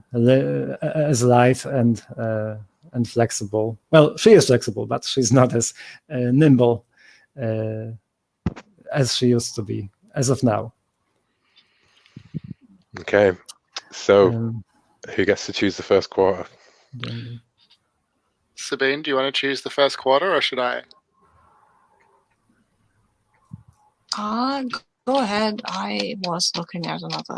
All right. Game, actually. So I'm going to choose the first. That's right. I'm going to choose the Hellions specific quarter. Someone is injured on the pitch. A perfect distraction. The winner of this bid can cheat once for free next quarter. Okay. So both of you, please type your bid into the chat, but don't hit enter yet. Let me just have a quick check of what cheating can do for you. Yeah.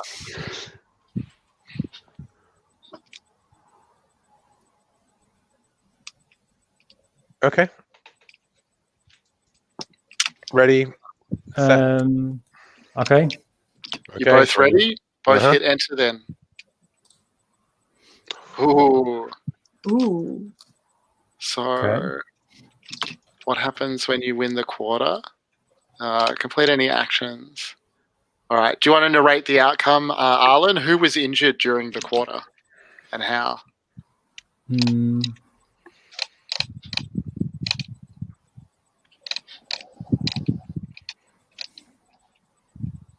Would be a member of my team, wouldn't it, I suppose, who's injured? Or I don't know. Maybe the Hellions like to injure their own players to create distraction and chaos on the field. I wouldn't put it past them. Oh, you take a dive, right? Like, but obviously in the world of they came to play ball, a dive is like you just cripple one of your own players.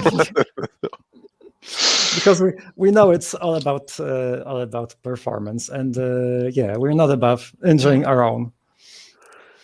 Nice. I mean, are they really injured, or are they just pretending to be? I mean, you know, the Hellions, whenever someone of theirs are injured, 2 seconds after the thing is adjudicated, they get up again and just walk away. But, yeah.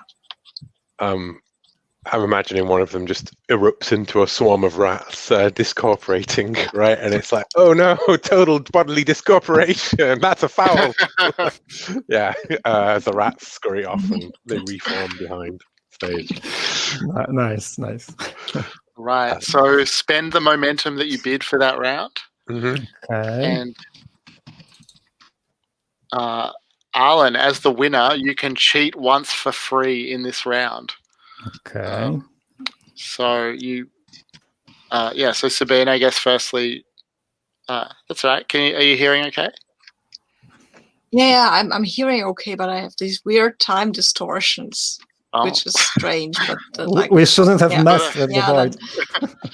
You shouldn't have messed with the clock. That's I don't know. It just stops and then it picks up again 2 seconds later, but but there's nothing lost. It's strange. So I get to pick a game. Pick a quarter. I get to pick a match, right? Yeah. So a quarter. So let's see.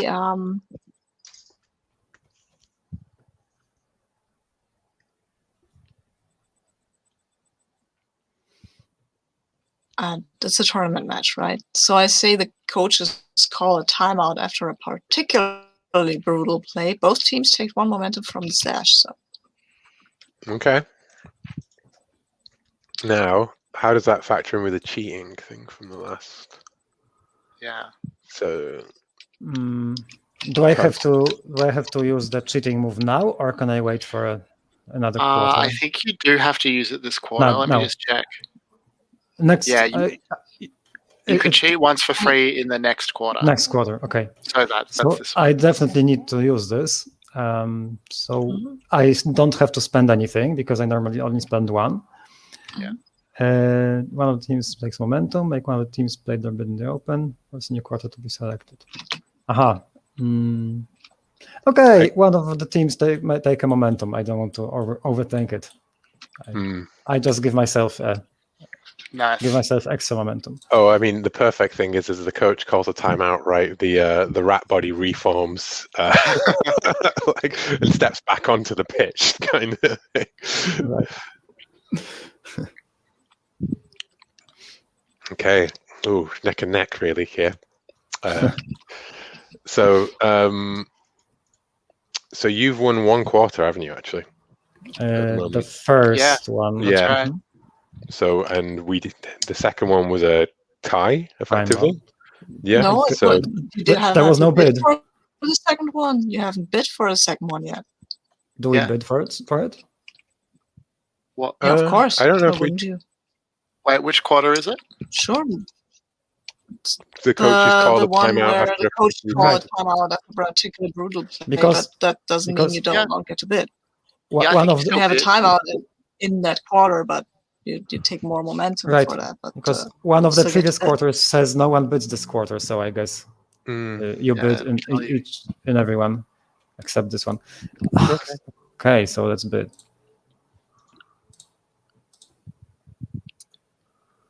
Ready?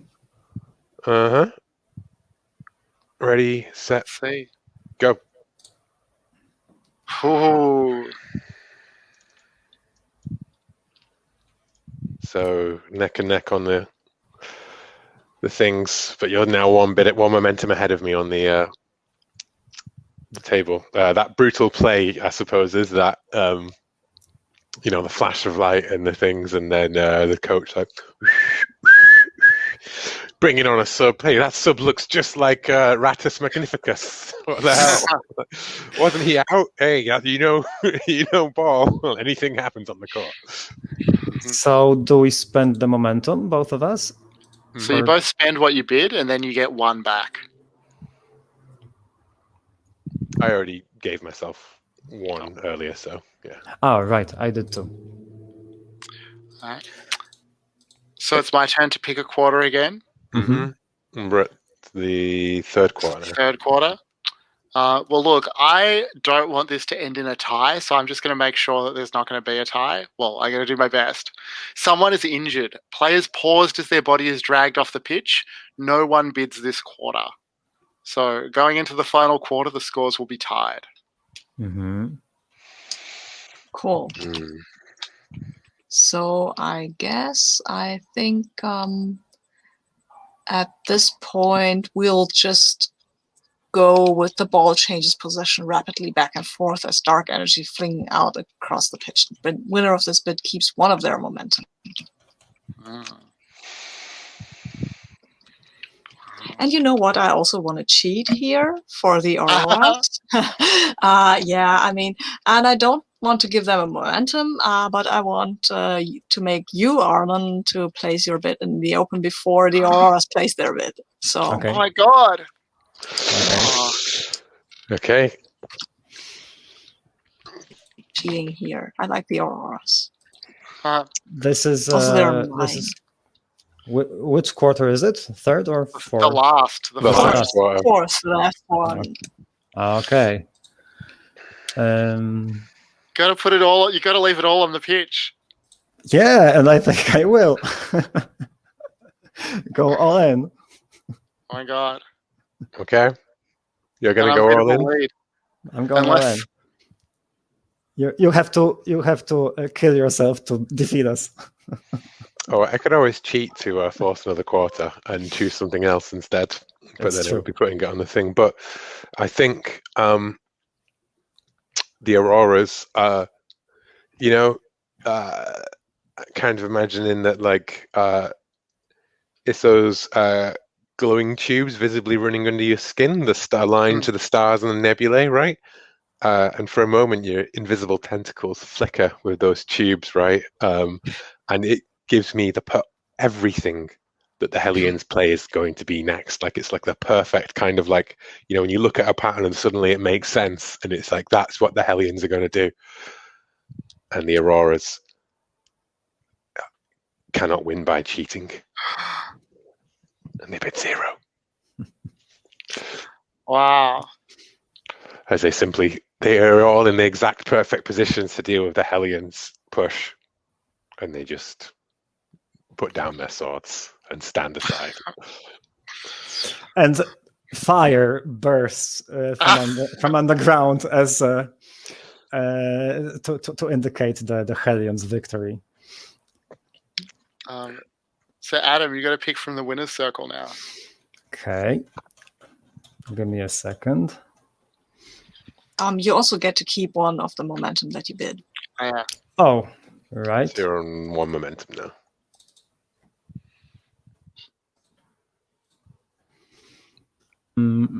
What? Right. What? Yeah. I calculated it wrong. Sorry.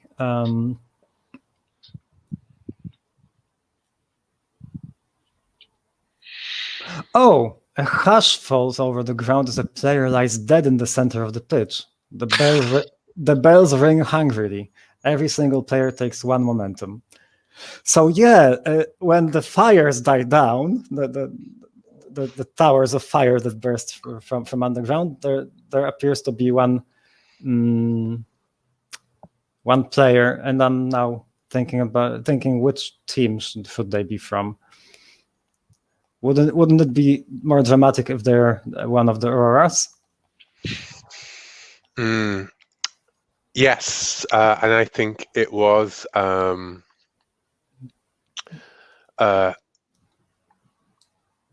Duncus, noblest of them all. But Yes. Is he the one who was calling you both out before for interfering with the flow of time? he was, yes. Definitely. But it's because he broke his code out of all the Auroras who stood aside when given this insight. Right. Slamus Duncus could not resist, hitting the back of the net. He was so close, he could feel his fingers touching the circle of destiny, the hoop of destiny, and it was his birthright, and he was, because he did it alone without the team, because of any acted with dishonor, he was swallowed in the fires of the Hellions' glory.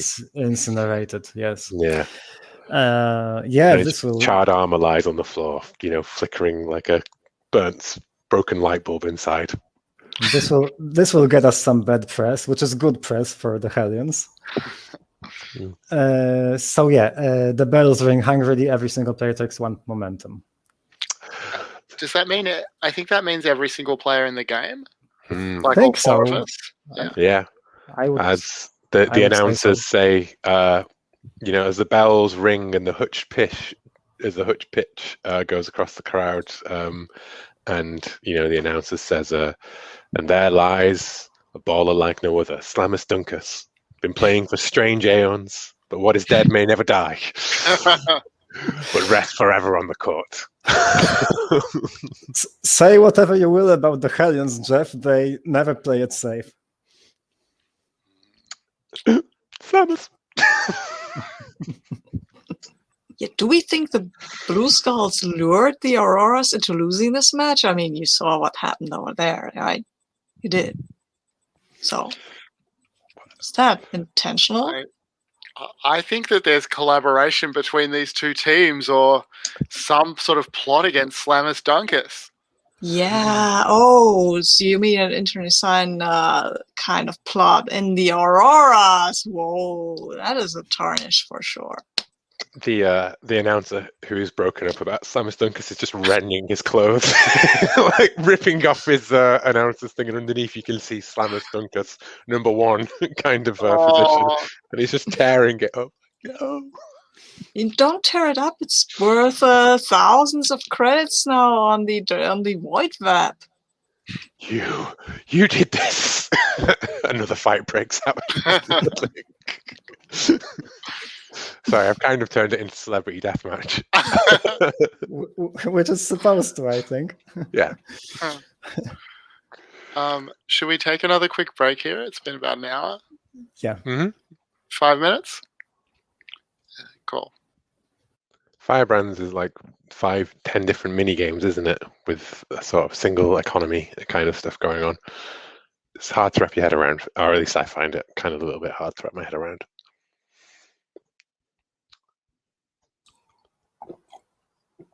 I'm just waiting for you to run Delta Green in a Firebrands system, I suppose. This is only my second time playing a Firebrands type game. I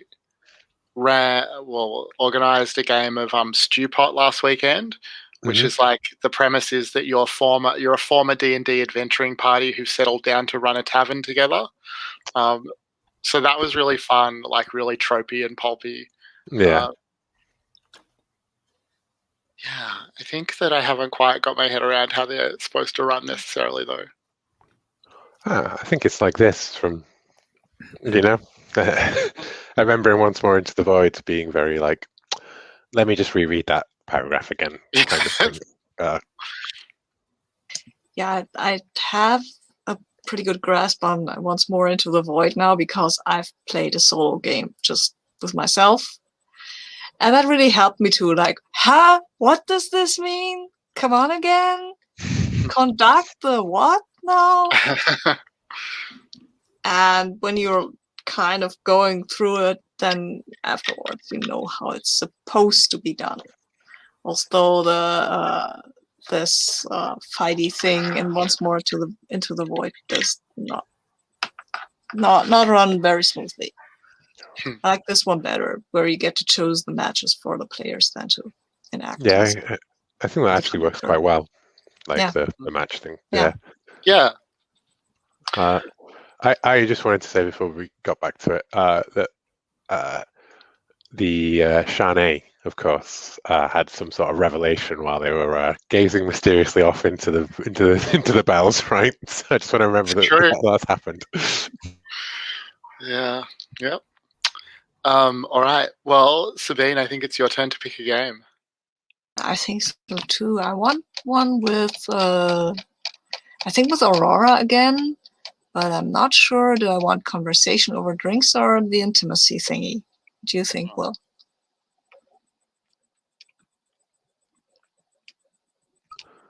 Let me just have a quick look at the two. I think we got. Let's take conversation over drinks, right? Conversation over drinks. Yeah, that feels appropriate because I mean you've just lost a game, and I think we need to talk after what happened there. Why didn't you take the hints I gave you?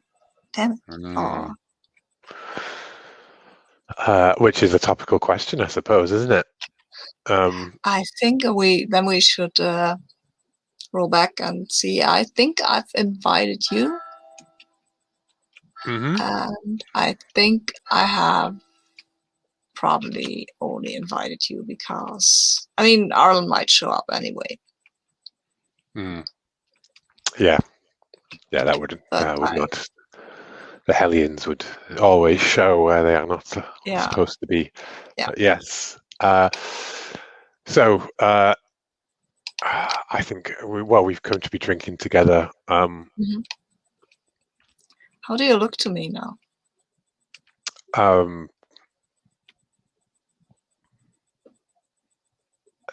Furious. Oh, okay.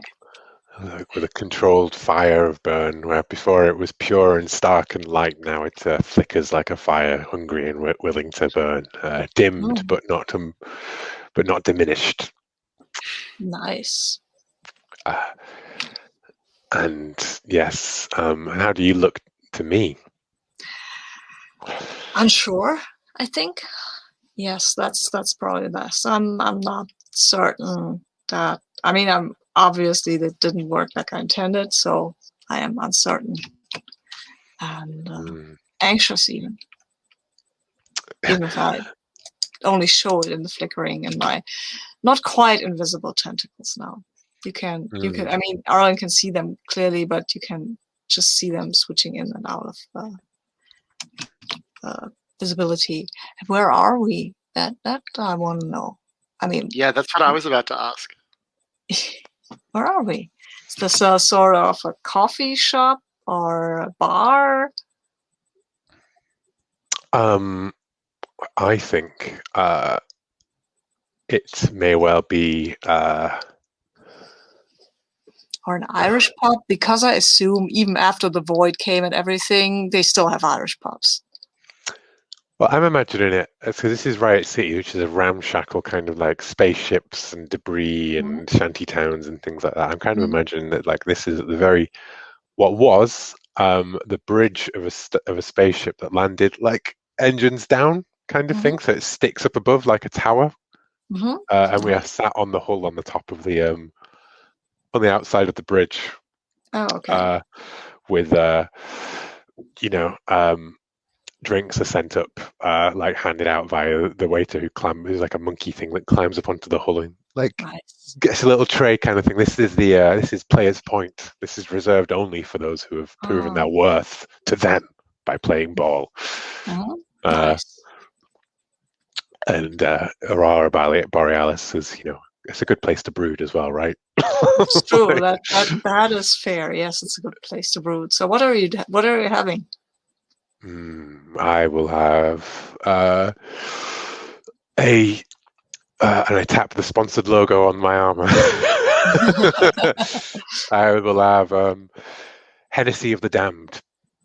Oh, nice. That's now I'll just have a Graveyard Mist, which is kind of the go-to drinks for Blue Skulls anyway.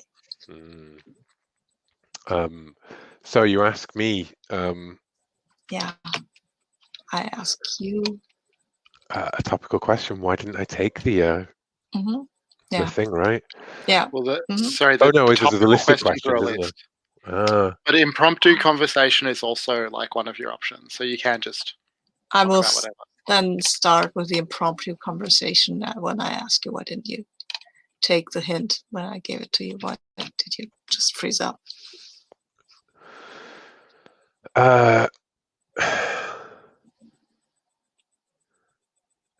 Because the Auroras must burn under their own strengths and not consume or steal the fuel of others. We are glorious and we are bright and we are the winners of this pitch, not by means foul. We are no Hellions and we are no Blue Skulls. But you were not the winners of this pitch. No. You stood there like frozen columns of iridescent salt, letting the Hellions run over you. Just because your pride was too great to accept the friendly hand. And glowers out, and I guess it's my turn to ask you a question now. Yes.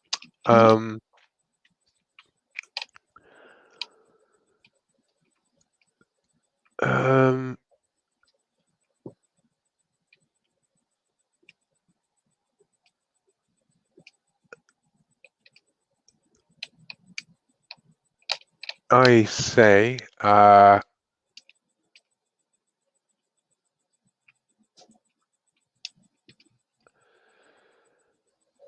why did you do it? Why did you set out the motions? I hope. I need you to come clean about why you wish to see the Hellions lose and the Auroras. So the questions, the doubt, Is it not obvious? Aurora Borealis. It's because I would win your favor.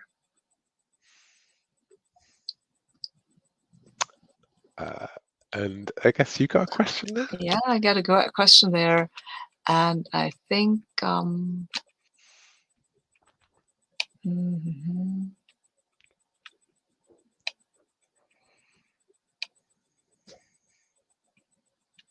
yeah, I think I say because, not just because, but I really enjoy the way you are playing. The burning light that life always calls to death. And when you play, I feel that you are filled with so much life. But it is tiring. Duncas, he sleeps, he rests, his flame burns no more. And yet, perhaps it is better to be a silenced ember than to be a painful flame forever. The blue skulls. You turned aside from the gargoyles as they stormed. You did not fight the futility of it all. The burning forever. Perhaps there is something in this. Oh, and you know what happens? Rather than like that, it's a metal hand reaches out and grabs an invisible tentacle, like just pats an invisible tentacle. And the tentacle wraps around the metal head like a little, like they want to. It's your turn for the questions.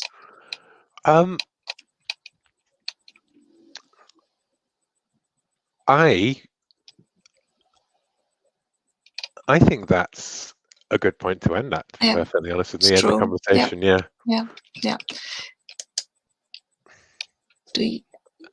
Well, I feel that we've formed an understanding over the course of the conversation, so I will give you a momentum. Likewise, I'll give you a momentum because I feel like we've, light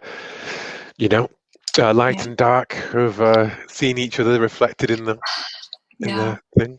I'm imagining the next morning, the town criers. They can't take pictures up there in the player's point because drones are forbidden, and this is just for the players. This is just for the players.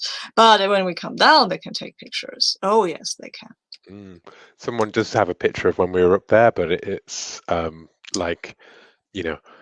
it's the things that man were not meant to see, right? So any pictures that are taken up there are warped by the time they see it and drive them mad. And now you've got this one paparazzi who's like, have you seen it? Have you seen the sign? Have you seen it? See it. And then it's, whose go is it now? Yours. Mine. I think it's time for the closing ceremony, right? Obviously there've been other matches other than one we've played, but I feel like we've done 2 matches. We've done a bunch of other stuff. I'm ready for the closing ceremony if everybody else is. Yeah, I was going to do that next if you didn't, so that seems good to me. The tournament of bells has come to an end. All is still. Once more, the Auroras claim the title, having the most momentum left.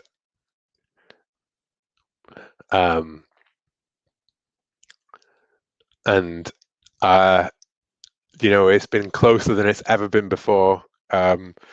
And we all stand upon the court, right, awaiting their presence to arrive upon the court. And that clock that's been ticking ever since we entreated them, suddenly all the hands chime at once in the same, they synchronize finally, perfectly, and the bells ring as the clock strikes. And all turns to starry, inky darkness, and writhing tentacles of luminous energy and twisted beasts fall from the skies above us, raining down on the shields above the court. Fires reach out from underneath and erupt around the Auroras, and they win the title of the tournament of bells, of the bell ringers, the bell keepers, and they will burn for one more until the next tournament, undiminished. That is the title, and that is their curse. So that was the final ceremony. And I think we can do that on the last part, I think. So now it's who has the least momentum, which is the Hellions. The underdogs who won the Auroras, who beat the Auroras in round 3 of the tournament, but came to a surprising last place. That's right. Maybe they were so spent after the shocking victory over the Auroras that they had nothing left. But the game in which the Auroras captain sadly perished will be remembered in the annals of the tournament for sure. I think the station, once the ceremony has been done and the officials have left and every team has packed in their spaceships and left, the shops are also closing. The field is demolished completely because every time a tournament starts, there's a new field being constructed, and there are these shots of the station which is completely deserted, completely empty, and with some debris slowly moving along empty aisles and streets, and it's really quite sad that a place that has hosted so much excitement, so much violence, death, cruelty, but also triumph, emotion, all that can be so quiet now. It's as if life has been sucked out of the whole place. And indeed, in the final shot, the whole station seems to be sucked up sucked up into a portal in the darkened sky, and just returns to the void where it came from, to wait for the next time it will be summoned by them to host another tournament. And then it is we go around in a circle, ending with the winner. So I guess Sabine, Shane, Adam, Ming. That makes sense, right? Like, we can just go on the order of character keeper: Shane, Adam, me, and then you. That would make sense as well. That would be easier, I think. Yes, that would be easier. So my epilogue, I think, is there is a sad teleporter accident as I leave Athabasca Station. Portions of Betty's DNA become entangled with my own, and over the coming weeks and months, I come more and more to resemble a 3-headed, furry, H.R. Geiger-ish alien creature. And this does complicate my relationship with Gina Davis, but also puts me in a great position for the next Tournament of Bells, even more ready to finally take down the Auroras.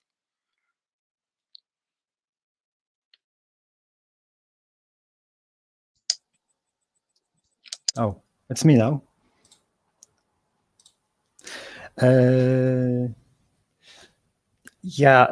Arlen has learned to embrace the serpent form she has gained during the tournament, and is training hard. She's been moved from a referee charmer position to a more directly position more directly engaged in the action. She's moved to the front lines because her sudden swiftness of movement and venomous fangs and ability to strangle opponents with her lower body is proving a big boon for the team. So she is moving up the ranks of the team, and being talked about as the possible future captain of the team, even. We'll see if she proves these hopes to be grounded the next time they play. Well, after arranging a certain transporter accident, Nathaniel will return to with the rest of the Blue Skulls to their home planet, ship, dimension. It's still unclear. It's a bit distorted anyway. And there they will sit in a circle and conduct a summoning ritual for one of their new players. And as you can see them summoning and chanting, and the void starting to open up, and out of the void steps the glowing, ghostly figure of Slanus Dunkus, the new star player of the Blue Skulls. I think that for Aurora Borealis, there was an enticing offer from the Blue Skulls to come and play for them and lead them to victory in the next one. But that is not the pact. That is not the burden of the victor. And the Auroras are transformed into glittering arrays of light, where they will stand amongst the stars themselves as nebulae, promoting as a fixture of the stars until the next championship, and forever until then. Aurora Borealis reads, "Shining fury, crisp bright cereal, now at a stall near you." In the stars itself. That's the curse of the sponsorship pact, I'm afraid. The source of all of our power. The biggest eldritch horror there is, advertising. Yeah, that's a fitting ending. It's an advert for them. Thanks, everyone. I've been wanting to play this game for such a long time, and I really had a good time. Would people like to do a round of stars and or wishes? Does anyone want to volunteer to go first? I can go first. Stars for everyone. I really loved this game and the characters that were made up. I definitely enjoyed Aurora Borealis. Just the pun in the name made my day. And I also enjoyed Betty and Charnay, especially Betty. And the sheer bloodthirstiness of that character, that was amazing. I really liked it.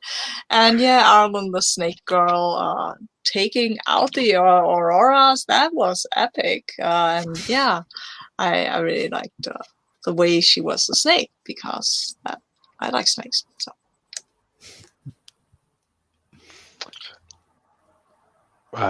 Likewise, I enjoyed the romance, the doomed romance between the two, the light and the dark, the death and the life, and I enjoyed the imagery of all these beasts running across the court and the ripping up of it all, and I enjoyed that the Hellions cheated and were underhand and got ahead, but then ultimately lost in the end, which I think is like the kind of thing that you don't plan for, but then just happens. You're like, oh, that's the kind of perfect narrative, right? Like that the underdog, like they look like the victorious underdogs and they cheat, but then they don't actually get there for the end of the tournament. They fall short. But one of my favorite things was, just the silly narration when we would pretend to be commentators together. I really enjoyed that. Yeah. Thank you for running it, Shane, because when you put it up and I was like, Space Jam meets Eldritch Horror? Yeah, okay, I'm interested in that. Yeah. Stars for everybody, for the characters. They were super creative and really played well of each other. I loved the spicy training session that Charnay and Arlen shared. I wish there could have been more of that. Maybe they could have taken that to the field in the next game, but we can imagine things. I loved the way Sabine portrayed the Void, when the Void was pleased with our offerings. And yeah, the commentators will definitely lead the charge on that with the commentator voice and the the silly things they say. So I really enjoyed that. Yeah, had a great time. Yeah, I mean, pretty similar to what everyone else said. That was really fun. I really enjoyed everyone's little flashes of bizarre, surreal narration. The highlight was definitely, for me, watching the three of you entreat the void while I went to meditate on the bells quietly by myself. That was just a really good time. But yeah, thanks everyone. I'll just stop the recording here.